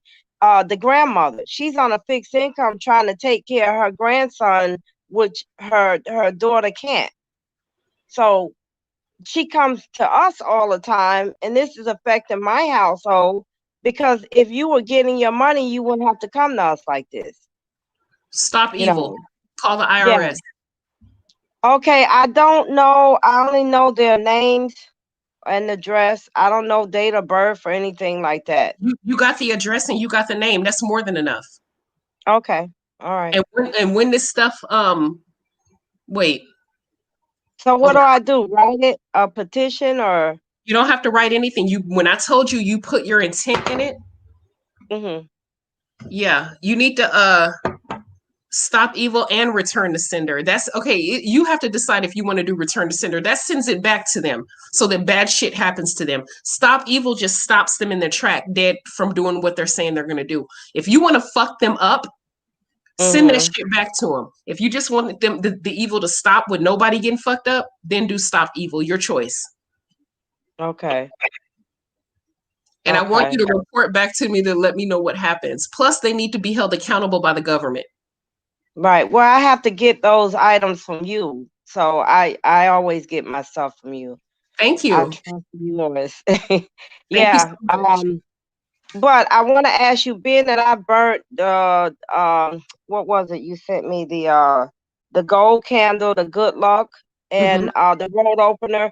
Okay, and then I also just bombed my house with Perfect. the Frankenmuth. Hmm. So now I have good vibes in my house, Do you feel it? and yeah, I do. Yeah, Because I you damn do. sure Thank look you. like you got it because you're glowing. You got this glow action going on. Thank you. But now, if I burn that in the house, that's evil stuff. No, it isn't. No, No, no. so It's my house is stopping still evil. clean. It's not going to negate nothing you're doing for good luck. It's not, all it is stopping anything negative coming to you. That's it. It's Right. nothing bad. And return to Okay. sender just means whatever negative they're sending to you is going to be pushed out of your space back to them. Okay. All So it's right. not gonna mess up nothing you got going on. You all right, you on the right path. Okay, so I will be ordering from you. I just thought that it was best because we getting ready to approach the tax season, and Mhm. I know that the mail is so slow. Um, I guess with this COVID stuff going on, Yeah, the mail yeah, system is slower. But you yeah. feel that it would be more powerful if I do it because I'm in the situation more Yes. so? Because you can Okay, infuse both spells, either one you choose, with your intent, your full intent. Focus, meditate first. Spend a few moments meditating and then get all that energy you feel, the anger you feel, the pissed offology you feel, and stuff that into that spell. And I promise you, it will be Orville Redenbacher. Pop, pop, pop. Your spell's gonna pop. okay. So I just have to have those candles. Oh, those are the fixed ones. I They're forgot. already Those fixed. are already fixed. Okay. Mhm. All right. So I don't see it on your site, so I gotta remember what to order. If you you can email me and I'll tell you exactly what to order. They're called stop. They're called return to sender.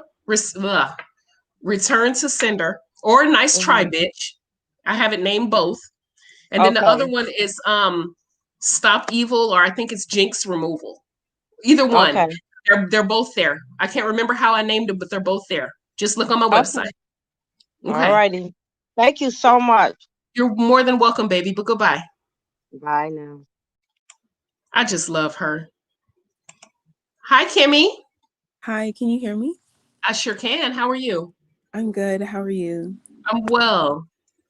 Okay, so my question is I'm really trying to move out right now because this living at home is just a very like mentally unhealthy environment.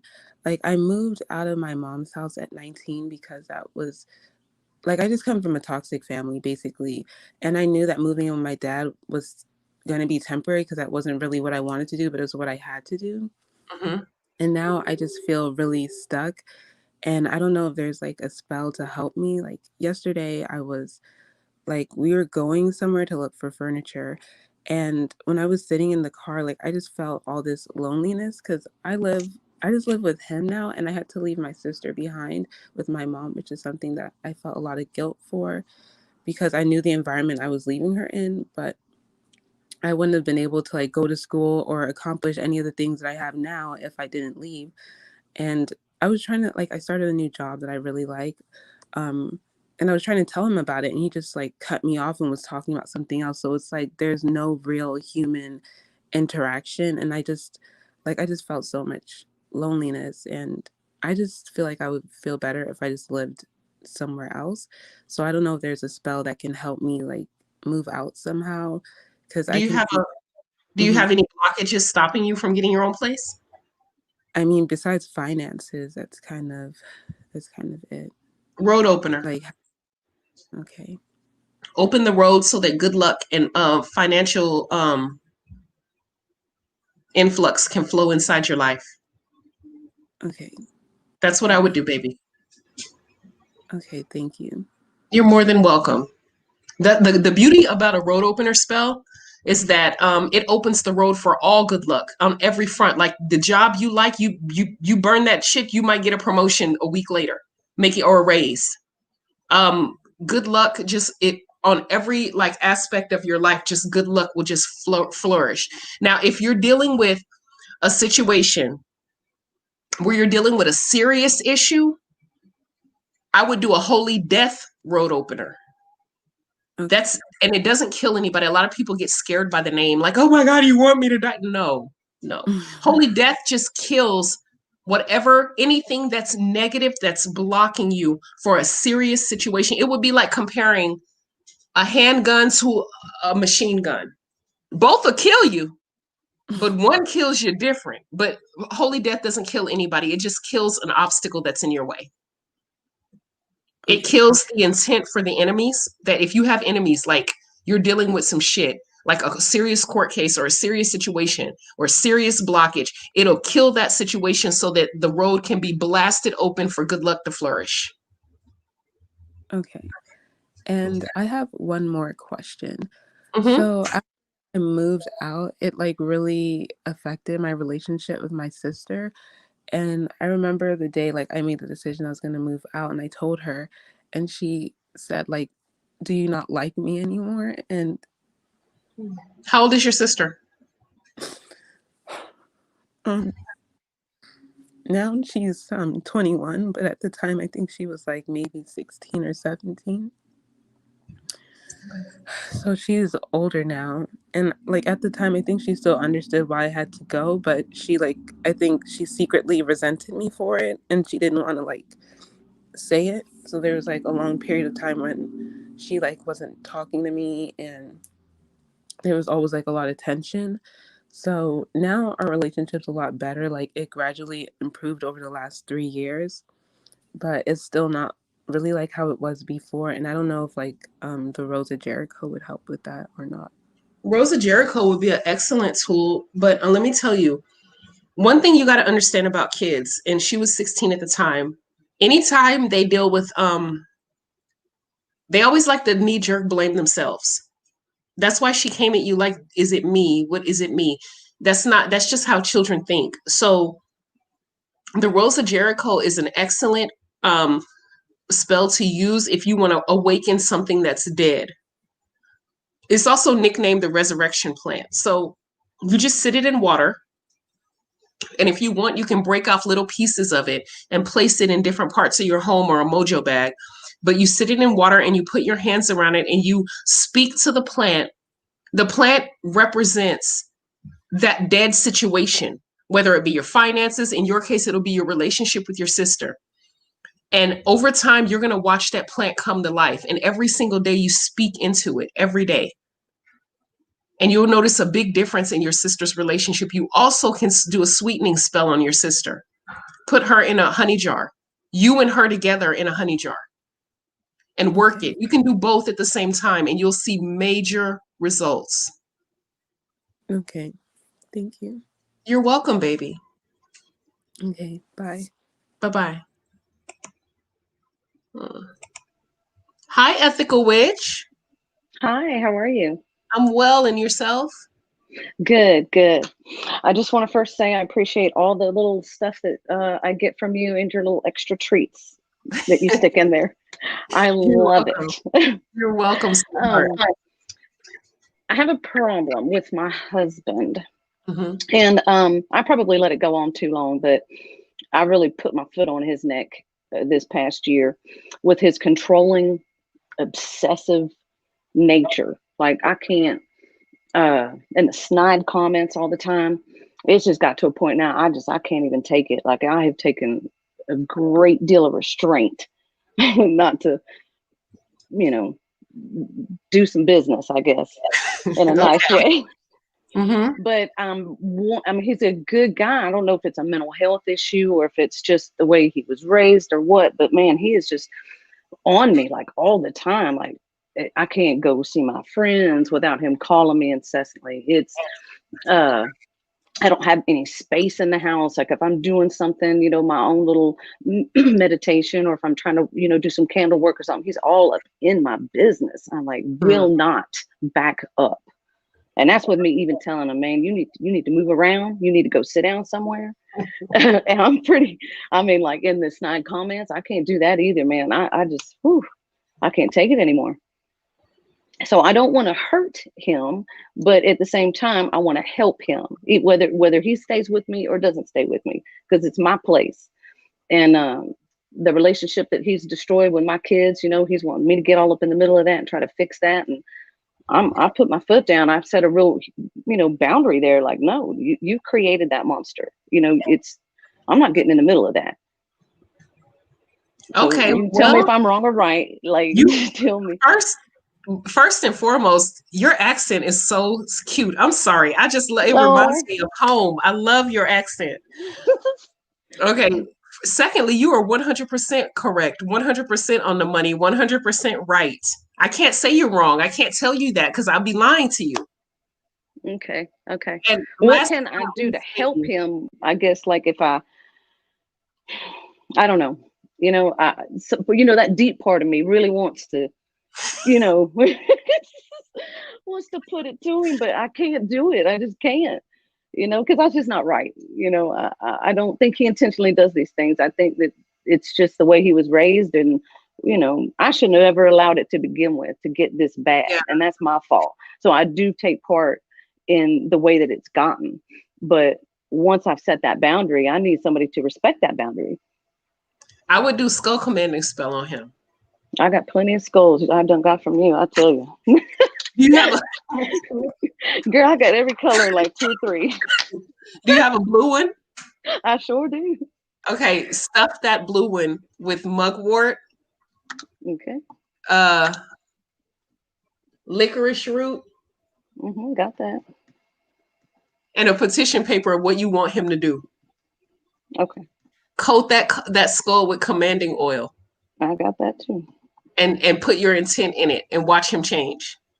Okay. That's what I would do. Okay.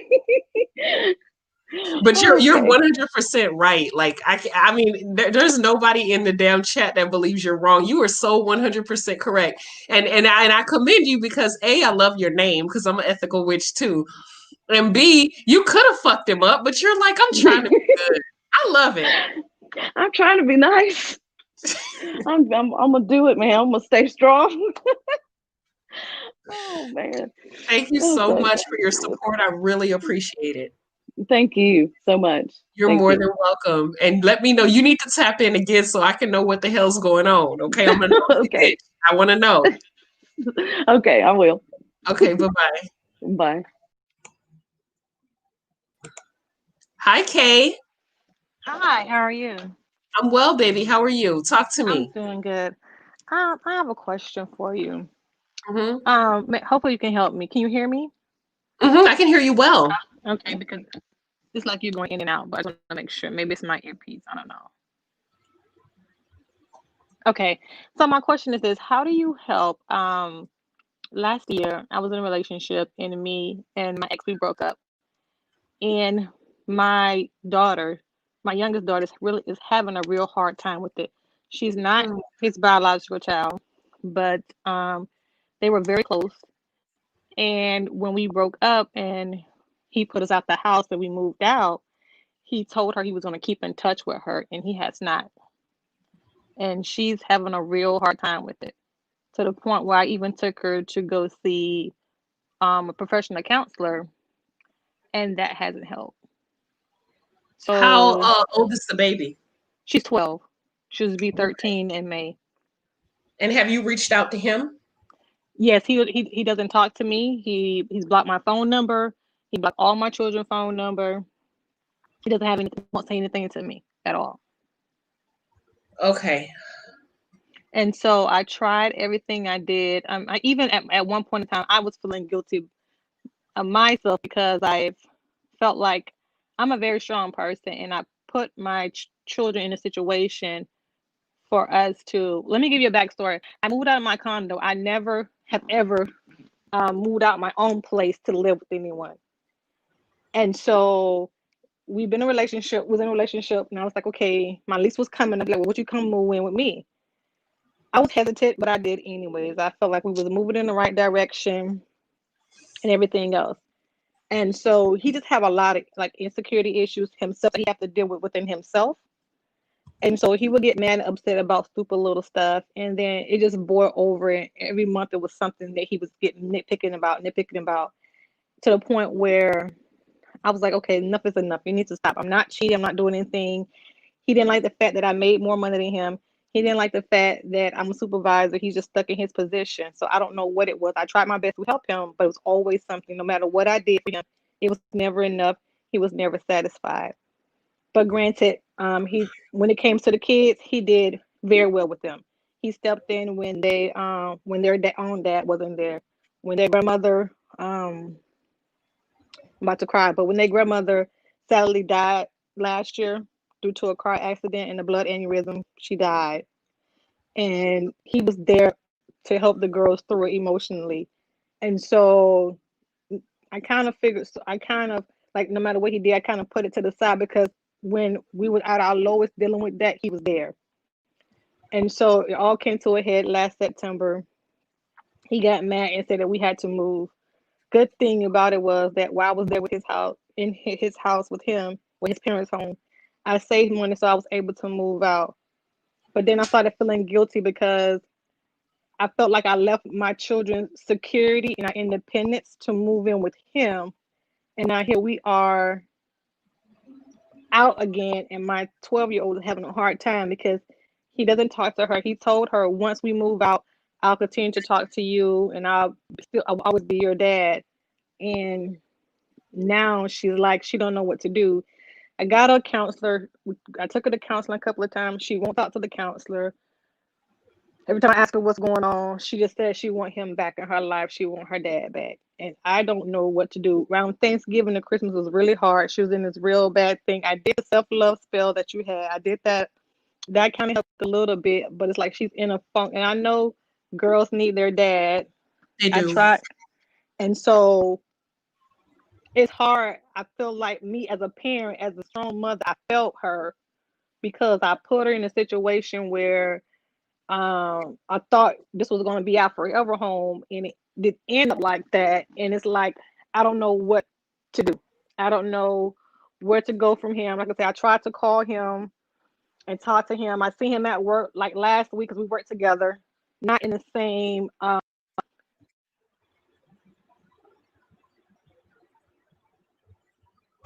can't hear you, baby. You're breaking up. I said, I'm sorry. I said I waved at him. He looked at me and just kept going. So I don't even know what to do at this point. What to do with her? Okay. The first thing I would recommend you do, have you gotten a reading? Yes, I have gotten a reading, and it's crazy that you asked me that. I spoke to Miss Teresa, and it's crazy because when I spoke to her, she was like, "Oh, I see y'all getting back together," and I'm like, okay. But she's like, "Yeah, sometime around maybe in August or something." But I don't know about that because he's very stubborn and hard headed. My main thing is not really trying to reconnect with him. It's just that at least speak to her. My main concern is her. At least speak to her. His mom even tried to have him talk to her to no avail because she doesn't like the fact that he told her that, hey, no matter what happens, I will always be your dad. Like I even have the text message that he texts her that I will always be your dad no matter what. And she said, are you sure? He was like, yes, I'm sure. And nothing since October 20th, something like around that time frame. Nothing, not one word, nothing. She's going through trauma because of his disappearance and she's personalizing it. So I highly recommend that you get a rose quartz and continue to do self-love work with her. But in regards to him,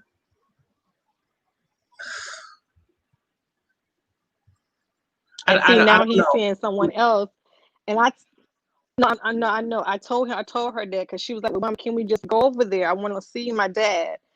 And I'm like, "We just can't pop at somebody's house. We just can't pop over there."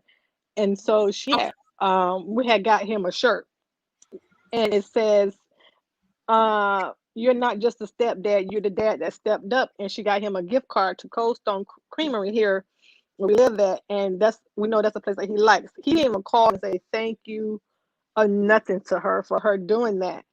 And so it's like I don't want to tell her just forget about him and give up because I tried to do that and that didn't work and she shut down on me. So when she's in her little funks, I just let her, get it all out and stuff like that. And then where we live at and the state we live in, our kids gonna go to school. Yeah. And so that's another thing. So like I said, I got her into counseling, but she only want to talk to him. She don't want to talk to nobody else but him. And I don't know what I can do to try to reach him to show him like, hey, because he has a relationship with his kids, but they're like, he's an only child. So him and his kids operate differently. We could like one time we was in the house, we was downstairs, his kids was upstairs, and for the whole weekend we didn't see none of them. They do like that. They may not talk to each other the whole weekend, be in the same house, but don't communicate to each other. That's how him and his kids do. me and my girls, we're very close, so we're always talking to each other. So I tried to show him like that family, like this was supposed to be, not you in the same house with your kids and you don't never talk to them. And he was okay with that. But my daughter just gravitated towards him, and he was always with her together, just him and my daughter. And now that she doesn't have that, it's taking a toll on her far as her schoolwork. Um, Her anger, my baby was never really like an anger girl, angry little child. I put her into cheerleading. It's kind of expensive. I'm paying for it, and I even see him in email say, "Hey, these are her dates that she goes to practice, which literally is like 10 minutes from his house." He don't come, nothing. So I don't know what to do. I really don't. Okay, And he's very, once if he you get were in to his pop up, mind not to do something, he not doing it. okay, if you were to pop up, like let's say you pulled up and she got out the car and knocked on the door to see her dad, would it be an issue? Not you going, just her. Yes, we did that. We did that. We went to, this was shortly after we moved out in Octoberish, around about maybe like towards the end. I think it was, I know it was before Halloween, so I'm not, don't quote me on the exact date. We did. We took him a t-shirt and we took him the gift card I was telling you about. We put it in the bag and she knocked on the door. His car was there. She knocked on the door and she's like, "Mom, I'm just gonna put it on the ground." I said, "No, don't just put it on the ground because he's not gonna see it." So she went in back, she picked it up and she knocked on the door and she waited for him to come out. He gave her a half-ass hug and that was it. Didn't call and say thank you for the gift or nothing. So I got out to try to get my mail out of the mailbox and talk to him. He said, "Don't you come around my house. Didn't I tell you not to come over here?" And so my daughter got upset and she was like, "Mommy, I just really want my dad to be nice to us so we could be a family." And so as a parent, as a mom, that breaks my heart because I don't have a lot of, I was never the type of woman to have a lot of men around my children. So if I bring you in my children's life, that's like a big thing because I don't do that. I never had tons and tons of boyfriends, and that was never me. I'm never that woman. I'm 44 years old. I never did that. And so it hurts me because I don't know how to help her. I don't know how to help her get over that hump. And I can't get it in his mind so he can see what he's doing to her, if that makes sense what I'm saying. My my knee jerk reaction is to tell you to put him and her in a honey spell, a honey jar. Not you, just him and her, and let him come on his own. But I definitely know for a fact I need to meditate on this one because there's an innocent kid involved who didn't do nothing to nobody and shouldn't be brought into adult situations. And you're not bringing her in, but he is. You know what I mean? Yes, and I tried to tell him. I tried to tell him, and I told him, I said, if you're not gonna be around for her, don't tell her that. And even his mom told him, she's very upset. She told him, she said, "I told him that if he's not gonna be there, why did he say that he's not gonna be there?" I was like, I don't know why he said that, but he told her that out of his own mouth. And like I said, nothing. It's like we never existed. No Yeah. call, no nothing, no Merry Christmas, no Happy Thanksgiving, no nothing, Work nothing. a And I honey had, jar. I Work had a talked honey to him. jar with him and her. Okay, Put okay, both of them in there. because I know when I was in the hospital back in December, and my daughter's like, she's like, "Mom, I called my dad to let him know that you had a procedure done." And he never called me back. And she was like, "Mama, I was crying for you because I knew that I didn't know if you was gonna be okay." I was like, I'm gonna always be okay. I say, I pray I'm gonna always be okay. And so when she say things like that, it's like I don't even know what to do because, like I said, I gave up my own independence, my own security, my own place to move with this man because he said we was going to be a family. Then you tear our family apart, you put us out, and it's all these things, and you act like we never existed. And so it's completely just torn my daughter apart. I know. I would do self love for her. I don't know what to do. She Okay, has to do continue to do self love self love. regardless. Yes. Give her a rose quartz.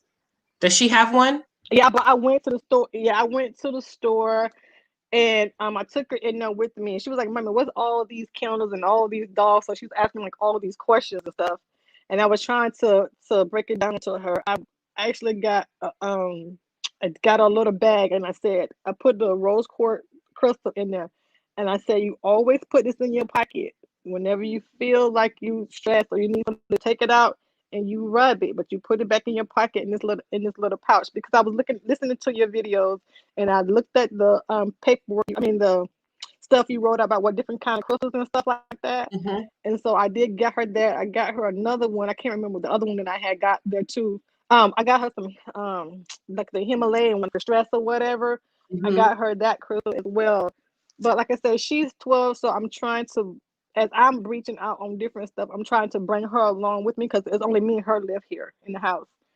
And How long so have that you? she How still long were just you doesn't and know her what dad she wants. together? Her dad, How long were you and her daddy her together? real dad, or my ex, Either one.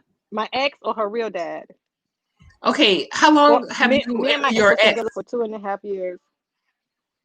Okay. What about her biological father? I can't hear you because Can you hear me? it's like I Hello? Hello? Ugh, okay. Hopefully she'll tap back in. Hey, baby. You're muted. You're muted, sweetheart. I can't hear you. Hey, Oh, how hi. are you? Peace and I'm good. blessings. Peace and Hey. blessings. Um, oh man, you say hey? Hi, Hello. baby. I got a question for you. And I respect what that lady was saying. You know, when I first met you, I learned about karmic interactions, and Mhm. that helped me to process hurt, because you know how we met. You know, Mhm. I got a new page. You remember I emailed you, and I was going through a lot, and it Mhm. helped me, because I was always the type, I would either be gentle, or I would be very violent. You know, what no in between. So when me and you met, and I learned how to do some jars, not necessarily negative, more honey jars, more self protection, self help. But that really did help me to learn that, okay, you know what, this is a karmic interaction. Mhm. Before I go ignorant on this person, let me see what is it for me to learn. Because I'm telling you, a lot of us are led to your channel. You're very real, not after money, and Mm-mm. and you don't have to share what you share. So you know, you saved. I will forever be grateful. Okay, so I just wanted to say that, and also I have a question. So I went to the graveyard. We didn't know, and I didn't see your. You know, we moved back to East Texas. I didn't see your video on how to properly go to the graveyard. And my son and I went in there with our heads uncovered. Um, I did Wait, smudge the car. I smudged us. hold on. I left Hold on. candy. Hold on one second. Okay. Hold on. What part of East Texas? Huh? What part of East Texas? Tyler. I'm from Texarkana. Pumpkins. Okay, so See? Come on. Come on. okay, Come on. it's okay. Your Come baby on. went the baby that you just showed me, he went uncovered. Yeah, we both did, unfortunately. He's fine. We Don't didn't worry know. about that. Yeah, it's okay. It's okay. Okay, thank you. Woo!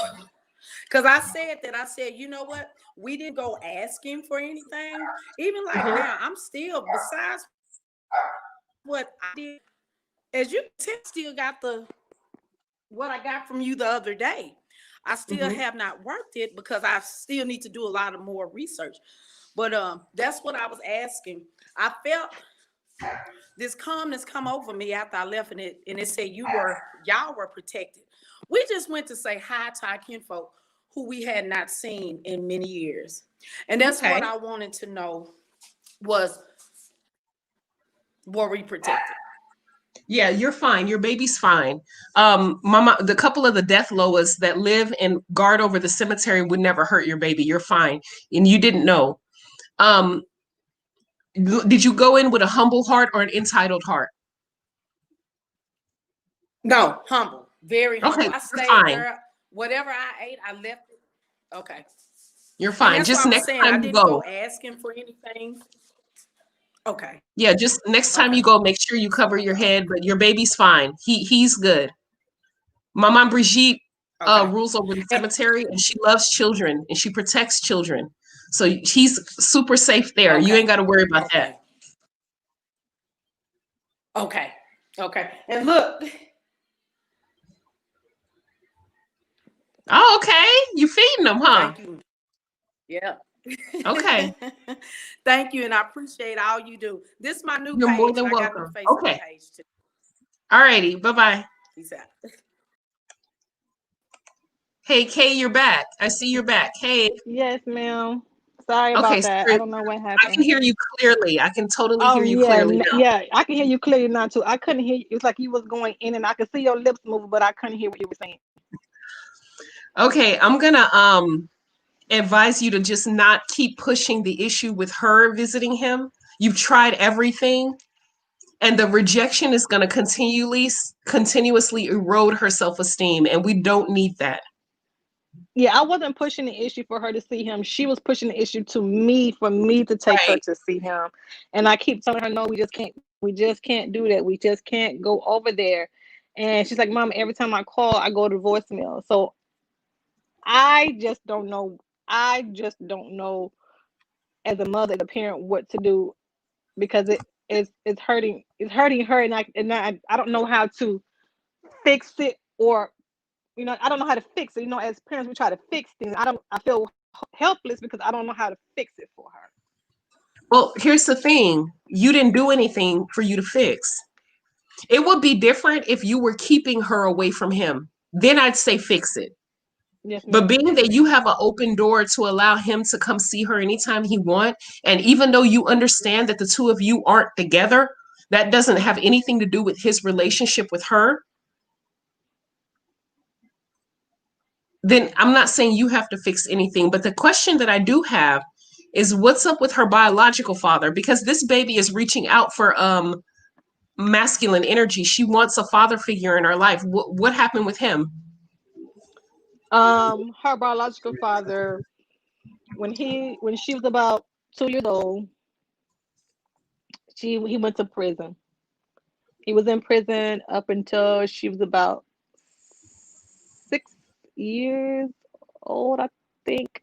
Maybe 7. I think maybe 6. He was in prison for like 4 years.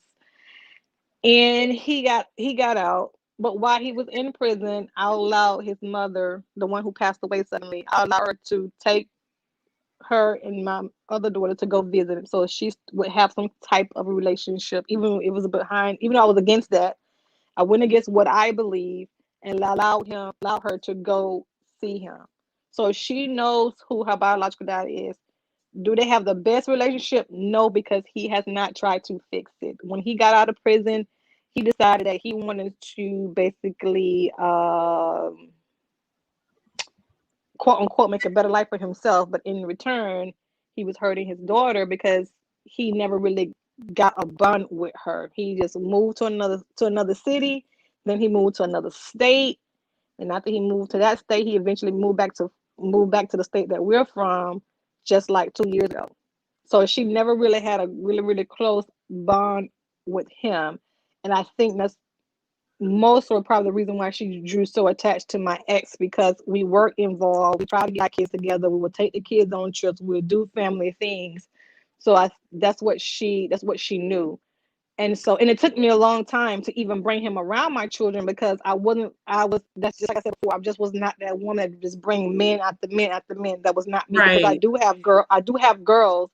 I don't trust very easily like that, and I don't want to kill nobody for messing with my child. So I'm just very careful for what I do. And so, like I told him, if I bring you around my children, we venture down this relationship road, don't ever hurt my children, because my children, they like love, because that's what my family's about, was about love and compassion and stuff like that. He don't have that. Being the only child, he don't have that stuff. He don't have no close cousins that he grew up with. He don't have no close anything. It's just him, his mom, and his dad, and they're not that close either. Him and his dad. So it's like he understood that, but then you turn around and then you do this, and so it's very devastating to her. I was upset at first too, but I said I got to get over and be strong for her and try to get her through this. But I'm like at my last rope. I took her to counseling. I talked to her. Her sister tried to talk to her. I had her godmother try to talk to her. She don't talk to nobody but him, and he's not talking. So I just don't know what to do. And like I said, I've told you before, I felt like a failure for a long time. For months, I was blaming myself because I never gave up my children's independence, were in our own home, to live with someone to for it to go bad, I guess. I So would I I just would don't know rather what to okay. do. So being that children like to personalize adult issues and blame themselves, and which, like I said, can erode their self-esteem. Have you ever thought about, or have you ever sat down with her to just tell her what happened on a level that she can understand so that she doesn't blame herself? Yeah, I did. She doesn't. She doesn't. I have spoken with her. We have sat down numerous of times. Sometimes at night she come and sleep in my bed and stuff like that. I have told her and tried to explain to her without getting like explicit stuff or whatever. I sat down and I have talked with her. She doesn't blame herself. Okay. Excuse me. She doesn't blame herself. She just want her dad. To her, that's her dad. That's gonna be her dad no matter what. Even though I'm almost certain, even her biological dad come around, she probably won't even acknowledge him, because this her dad. He has been with her for the last 2.5 years. Everything she needed, went to the hospital, she was there. Every little thing, her graduation from elementary school, everything, he was there. So to her, that is her dad. She told me all the time, that's my dad. I want to talk to my dad. Why he not calling me? And I don't really have the right answers to give her. I just wish that he would just pick up the phone and call her and just talk to her like he said he would. And that's really the only thing that I really, really want. I think And right it's now we hard. should focus, yeah, we should focus more on healing her than his interaction with her, because he's making a conscious choice not to be there. Even his mother is there, but he's not, right? Well, I talk to her I talk to her periodically. Not I'm trying not to get to try to keep so much attached to her, because I don't want to know anything about him, because she like run her mouth like water. So I try not to. I don't want to get too keep too much in touch with her. But she did tell me that she doesn't approve of the way that he's doing my daughter, because she's attached to her too. So she's not okay with what he's doing. But like she said, he's an adult.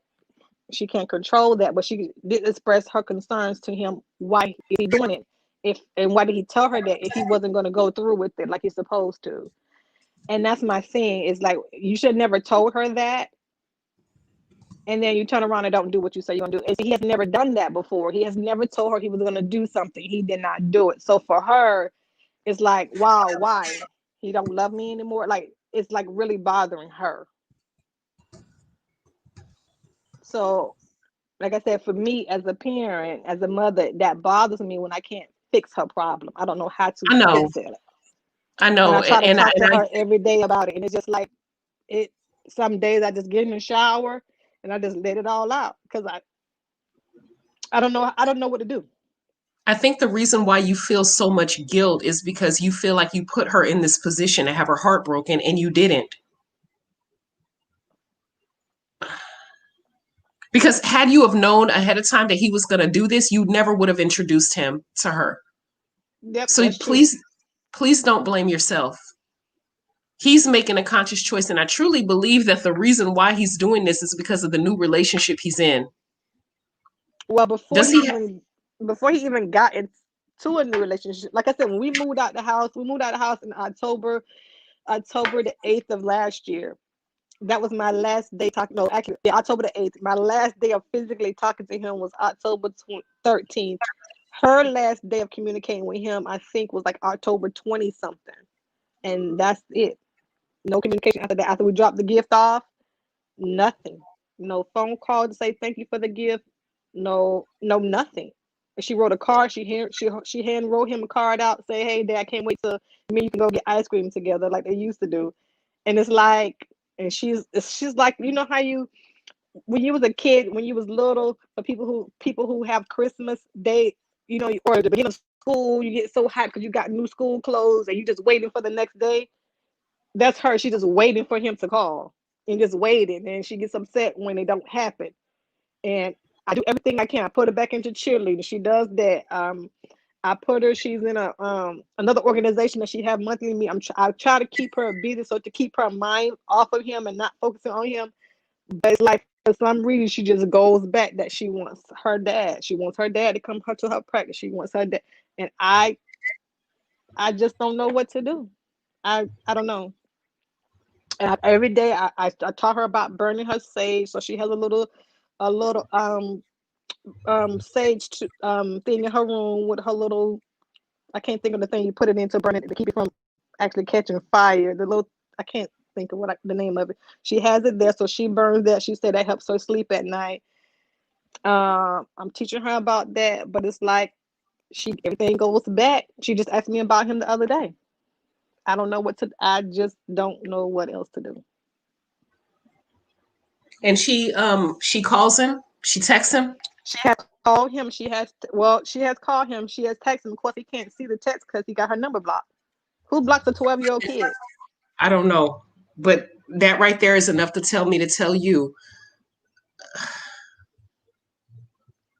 we And just I got to work deleted on self love for her. I deleted her. I deleted his phone number out her phone, and I didn't realize that she had it memorized.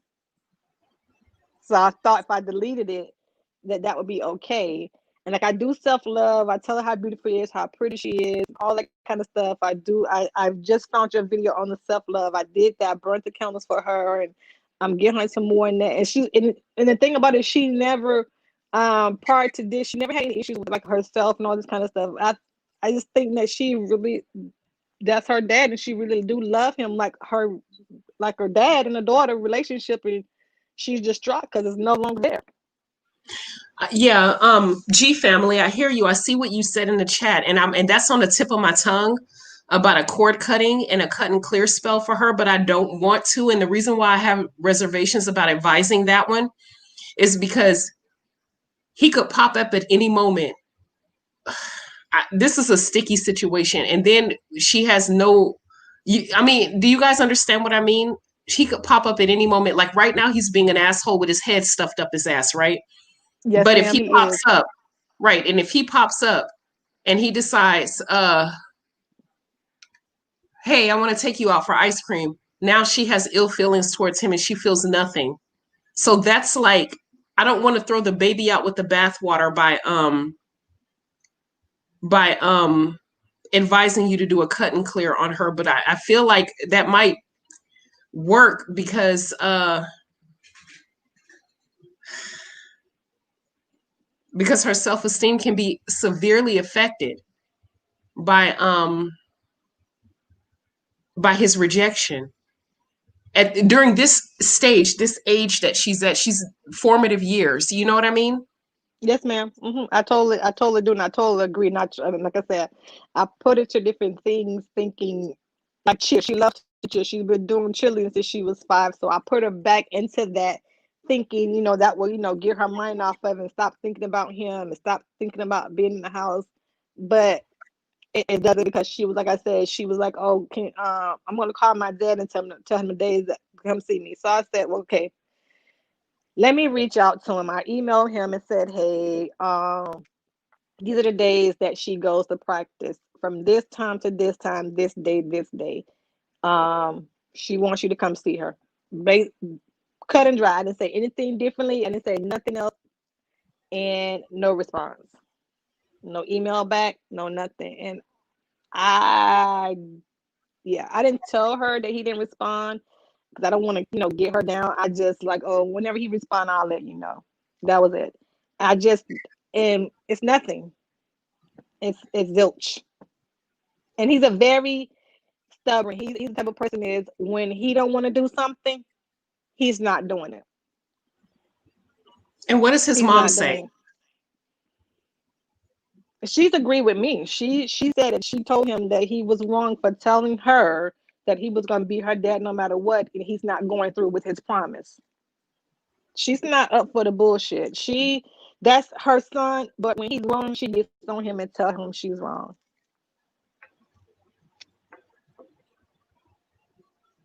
Yeah, I just think that the number one focus right now is self-love work for her. And that's what I've been doing. And like I said, I've been doing that, and I don't know how to get her for, because I know whenever he called one day, she's going to be happy and she's going to want to talk to him.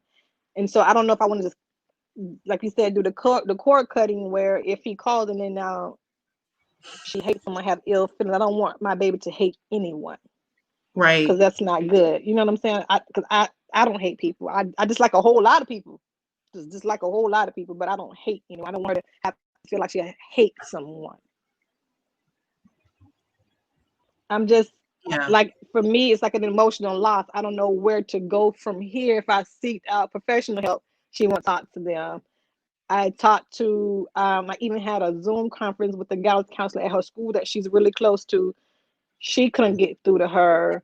I talked to her godmother, talked to her. She couldn't get through to her. She's only really wants to talk to him about how she feels.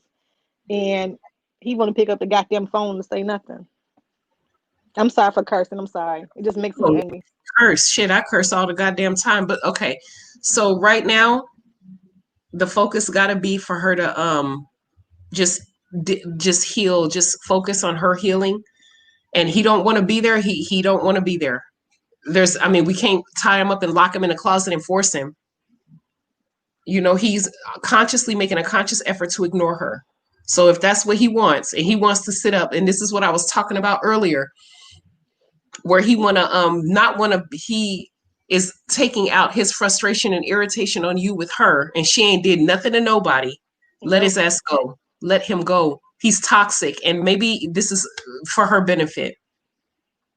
Because the last thing we need is for him to come back in with that controlling bullshit. And now he's in her life today. And then he comes to you with some controlling bullshit. And you're like, no. And then he dip out again and come back 6 months later and dip out again and come back 9. You know what I mean? If he's not going to be there, then don't be there. If you're going to be there, then be there. But that hot and cold in and out bullshit is for the birds. But it's hard. I mean, we know this with our adult brain. Yes, ma'am. But a 12-year-old don't know this because they personalize everything. So and I try my best to try to convey it to her. She's a pretty smart student. She's an AB student, but I try my best to try to convey it to her without, sounding so harsh or sounding so graphic. And I told her, I was like, well, honey, if he really loves you, he would be here. She's like, but mom, I know my dad loves me. He just mad with you right now, but I know he loves me. He's gonna come back. And so she's holding on to that ounce of hope that he gonna call her. And I no matter, and she's been saying that for months since we left, since in October. And she's been every time I talk to her, that's her answer. She's steadfast on that answer. And at the end of the day, she's going to have to get it in her own time as she develops. And you can tell her until you're blue in the face, and his grandmother and auntie and godparents and therapists, and they can all tell her, but until it sinks in with her, that's the only when she's going to get it. And the sad part about it is when it really hits home, she's going to really, really be grieving. You just have to be there to pick up the pieces. It would be like if you have a 17 or 18 or 19-year-old and they're in a bad relationship and you can see that dude ain't shit, and dude is finna break your baby heart, and you told her and she not listening, and you done told her and she not listening, and then finally when he break her heart, now she's running to throw her head in your lap, and all you can do is just hold her, and it makes you feel like hella like bad, because you as a mom, your first instinct is to protect. And I understand, and I know, and I know you blame yourself, but it's not your fault because you didn't know. And I tried to. She had some days where it's been some days where she couldn't even go online to school because she just crying. I'm like, what? And she just said, I want my dad. I miss my dad because he was there. Like he was there for her. He did a lot for her. So it's like whenever I guess she's not used to being able to talk to him when she wants to talk to him when she's feeling a type of way. Because before she would pick up the phone, call him, he would come see her or go get out of school and take her places. And for her not having that, that's the issue. Yeah, but that's also a deficit left over from her biological father. Why does she have such a thirst for this man that she's only met for 2 years? Because he was there when her biological father rejected her. That's abandonment issues 101, baby. That's what, and that's And it's why not you. And it's abandonment issues from that masculine energy that she's so thriving for and she's thirsting for and she's wanting. So she's holding on. She already got abandoned by biological with his punk ass, right? So now yes, that ma'am, he is another definitely a guy, punk ass. right? So now you have this other guy who was there. She's holding on to it, and now he's pulling away, and she's trying to grab because she really wants that masculine energy, and that's where the pain is coming from. And that's the sad conundrum that you're in, but you can't blame yourself. Yes, ma'am. I was trying not to, and I have gotten better because before I was in a real bad funk, and I said, in order for me to be healthy and be able to help my baby, I got to help myself. So I got myself out of every now and then I think about it when she just be one of her moods and she just bawling her eyes out because she want to talk to him. But I don't let her see that. But like I said, as a parent, you just want to comfort and protect and fix the issue. And so when I can't fix it, it's like I don't have no control. It really bothers me that I can't I know, fix it and that's and heal my daughter. And like I said, when you try to people say, "Oh, get professional help, get counseling." I'm not opposed to that. I have a counseling background, so I go to counseling whenever shit ain't right with me. I'm going to talk to somebody about it. I'm not afraid of that. And so when I did the things I thought to do, and it's not helping, it's like, what do you do? Like my hands are tied right now. I understand. I understand because that's your mama instincts kicking in to protect your baby. Now, question: have you Yes, healed from ma'am. the breakup? I have. At first, it was rough because I have given this man 2.5 years of my life, and I did everything that I could for him and beyond for him and his children.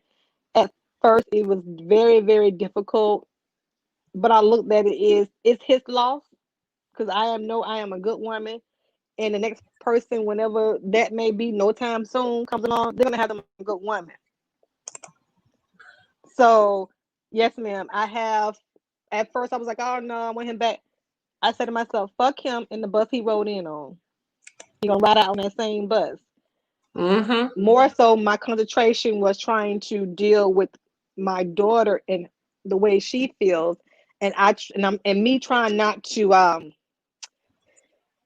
show her my anger. I don't want to present my own how I feel about him now to her. Just like I understand. even though her biological dad ain't shit, I never don't talk bad about him in front of her. Of course. Because I don't Of want course. her to think that, oh, I don't like my dad because my mom said this. No, I don't want to have that impression on her. So I don't talk shit about her dad around neither one of them around her. But no, at first, yes, I was angry as fuck. I wanted to burn down the whole goddamn house. I had to think about that. It's his parents' house he lives in. I can't burn the house down. I can't go to jail. So yeah, it was a lot of shit was going on through my mind. I'm just gonna be honest. But then I said, well, if I go to jail, who's gonna take care of my children? Nobody. So I had to, regroup. But yes, I was very angry, and I realized you can't harbor that anger. It'll stress you out and it'll kill you. So I had to change my anger into trying to help my daughter get through this. And then now I'm at my wit's end because I feel like I ain't helping. It's not your, don't feel that way. I know it sucks and I know you want to protect your baby, but this one gonna have to you have to let it burn and be there to pick up the pieces when she finally realizes. Because you're doing the right thing by not poisoning her mind towards him. Yes, ma'am.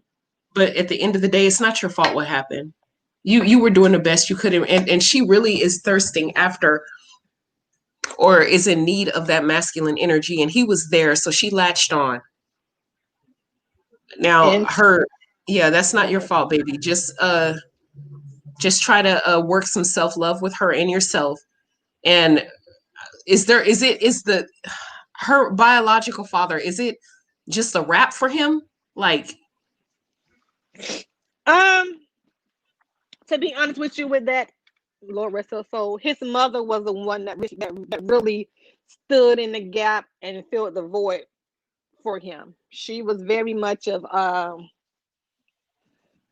gonna say some nice words. You ever met somebody that just they son don't do no wrong? mm-hmm. Oh yeah, That I was spoke her. about that earlier. Oh yeah. That was her. Her thing is her son don't do no wrong, and if she got it, the grandkids need it, she'll do it. And I'm like, that's not making him be a man. Get him off the fucking titty and make him do what he's supposed to do. But because her philosophy is, Lord rest her soul, is that, and I said this at her funeral. I said she's a very good woman, but she tried to control too much stuff. I said that right at the funeral. But she would just try to take control and won't let him force him to do what he's supposed to do. She would just do she'll do it herself just so that the girls can have it. She would do it herself. And I thought, and I spoke with him at the funeral, and I told him, I was like, hey, now is the time for you to be a man. You need to step up and do what you need to do. These girls need you. And you're gonna have to do what you need to do as a father. Okay, I'm gonna do what I need to do. I'm doing what I need to do. Here it is, come next February 26th of this year, has been a 1 year. And in 1 year, from last year to this year, my daughter have seen him twice, and twice, and that was at the funeral, and then she saw him again like around May-ish last year before her birthday. He makes no effort. None. And we live in this. He has her phone number. He'll text her every now and then. Love you. That's about it. We live in the same city. At one point in time, we live literally about 20 minutes from each other. I would fuck his life up, but that's just me. Don't. And I tried so many times, and it's crazy that he's act like this, because when he was in prison, I tried my best to be there for him. Me working 3 jobs, still I was not. We were not in a relationship when he went to prison. Let me say that we were not together, but I made sure I was trying my best for him to keep a relationship with the girls. I paid for him to call the house, just try my best to do my part, so they can't say, well, my dad left and you left us with nobody. I just still try to have some type of relationship with him and his children. I paid for the phone for him to call home, stuff like that. You think he would be appreciative? The little fucker wasn't, and he went by his life. So it's nothing that I can do. I'm not going to try to force that relationship. Just like with my ex, I'm not trying to force that on them. Just that, like I said, she just has gravitated towards him so much till she don't even ask about her real dad. If he texts, he texts. If he calls, he calls. If he don't, he don't. She's not even concerned about him. It's just the other one that she wants to be concerned about. Okay. And so Thank. I don't know. Yeah. Yeah. Just. That's deep. And Wow. it's and it's like, why would you do that to a 12-year-old little girl if you wasn't going to do what you said you was going to do? That's my whole thing, is why would you do that? Why would you tell her, knowing now he knows the situation with her dad. He knows it 100%. He knows everything about it. I never try to hide it or sugarcoat it. He knows the deal with her dad. And so you told her that you was going to step up, you was going to be her dad when you first shortly after we got together, about like a year after we got together, when I introduced him to the kids. So I kept him out for a while. It wasn't just like we got together and then boom, here's the kids. No, I kept him out for a while because I wanted to make sure. And so he said that he was gonna, he wanted to, and now you lied basically, and here we are. And she's destroyed. I don't know Yeah. what to do. Just like I said, do self-love work and just be there when she finally comes into her realization. Is there anything else I can do besides I don't know. I guess as a parent, I'm just feel like I just feel like I know. I want to fix it, and I can't I know, but you fix. can't. You can't. You got to understand that you can't fix it. You can't. Sorry. Hold on. Sorry. Yeah, you can't. That's You okay. can't fix it. He has to. make that choice on his own. Now, if you decide to fuck his life up because he's doing this, I guess you'd be well within your right. But um, if you're looking for a spell work that can make him come to her, I can't advise you to do that.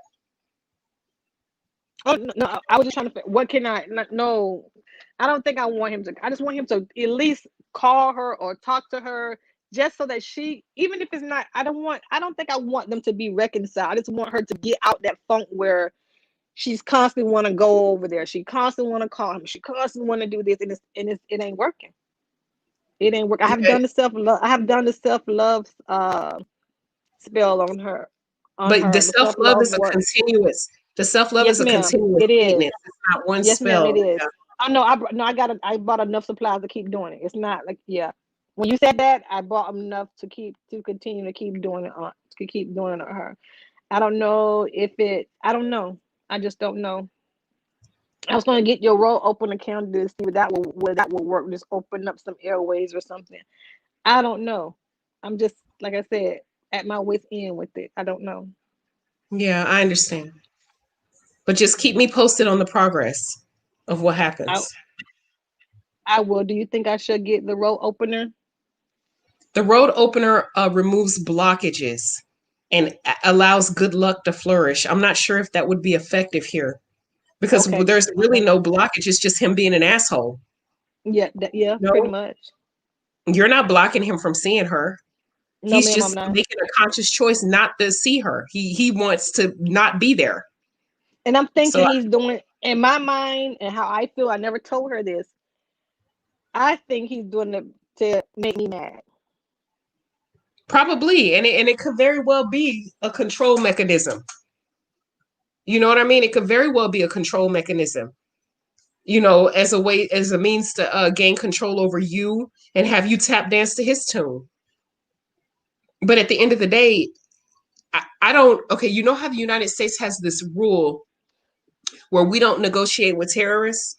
Yes, ma'am. So if somebody kicked in like the door and they took the president's vice president Kamala Harris's husband hostage and saying if they don't get $100 million in a private jet, they're going to kill him. The United States don't negotiate with terrorists. Yes, It ma'am. seems like he's kind of doing the same thing on a smaller scale, where he's hijacking his relationship with your daughter in order to get you to get in control. And I guess that would be up to you on whether or not you wanted to be in a relationship where he's using her as a pawn by dangling, and he's doing something so detrimental that hurts her in order to get back at you. I would rather your daughter move on and heal from him Yes, ma'am. and this situation rather than for you to be under his thumb for the Yeah, and sake of that's the her having thing. him, you know? And no, I wanted to, and I had to think. I told you before, I wanted to physically harm him to the point where want to put my hands on him, and I had to think, okay, if you do that, who's going to take care of the baby? Well, she's not a baby now; she's Right. a preteen, and so because it was angry at the fact that you told my daughter this and you turn around and you treat her like this. I want to put my hands on it, Yeah, and from time to time, I feel that anger, like I want to still, but I can't I because of wouldn't her. recommend that. Yeah, because if you're in custody, who's caring for her? Exactly. Yeah, but I understand the frustration. You ain't wrong for how you feeling, but it wouldn't be wise. You'd be better off fucking him up with a sour jar and watching his life unfold while you're sipping tea in your living room rather than you doing work on, I mean, like physical harm or burning his house down and you being in custody for 5 years. Oh, I didn't Then think your about a daughter, sour jar. I could do that on him. you damn sure could. Now that you can do, and you can sit back, with your pinky up in the air, sipping some hot chocolate while his life is crumbling around him for purposely hurting a child. I believe that work would be supported. I would rather you do that Yes, ma'am. and put all your energy and anger and frustration into that spell rather than you going and burning his house down and possibly killing him. Oh, if he dies, it wouldn't be no. I mean, his children would be sad, his mom, but I mean, he wouldn't. I don't know. My baby, she'll be sad too, but most sad that I'm in jail. But like I said, Yeah. that was my first instinct was to do some was to burn the house down when I left. But I was like, no, I can't do that and be in jail. And like I said, from time to time, I feel like I just want to Yeah. go over there and just Don't shoot burn his everybody house. in the house. Well, don't shoot nobody. Don't do that. Don't shoot his house up and don't burn his house. But yeah, I That's can't just the advise anger you to that do I. that. That's just the anger that I feel because he hurt my baby, and I understand. I think that he's doing that to get at me. He is. He is. He has control issues and he wants to feel control. And he knows that your baby is your Achilles. It's your sensitive spot. It's your weakness. Yeah.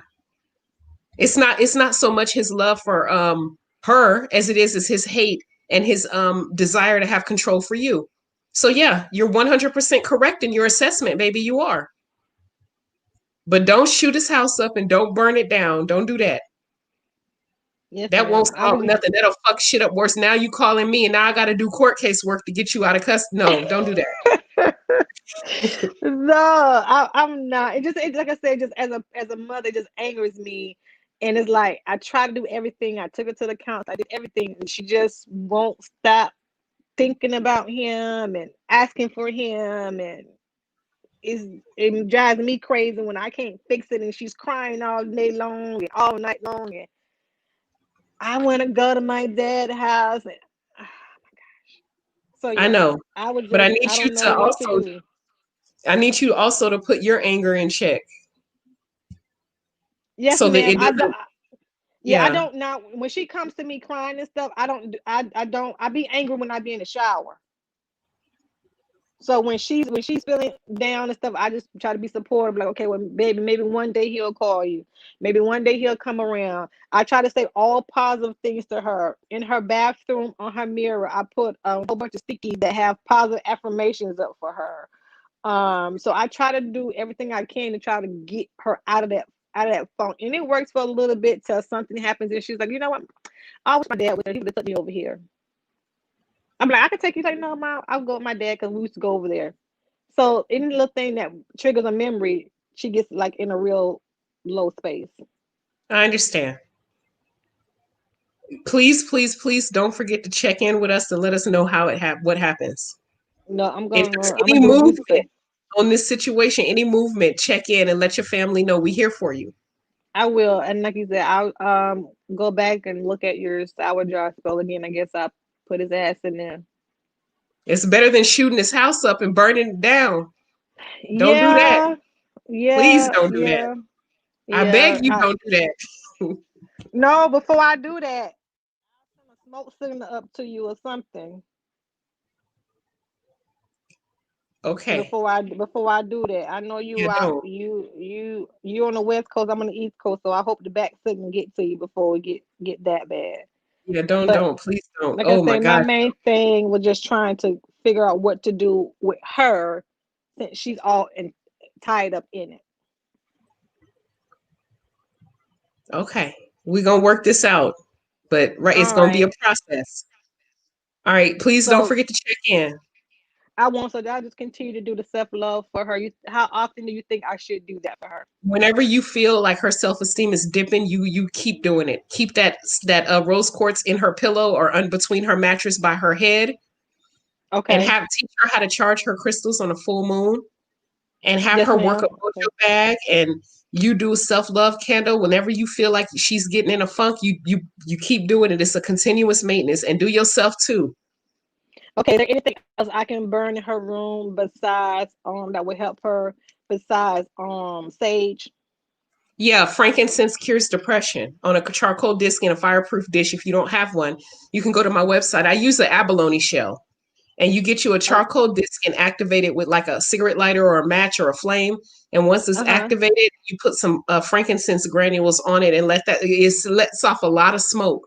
And when her room gets good and smoked up, your house get good and smoked up, then open up a window and it releases negativity and energy, negative energy, and it cures depression. The ancient Egyptians swore by it to cure depression. Okay. I'm gonna order. I'm gonna get some of that. You say you got the Abilene shell too on your I have website. the abalone shell. I have the frankincense. I have the charcoal. I have everything you need on my website, baby.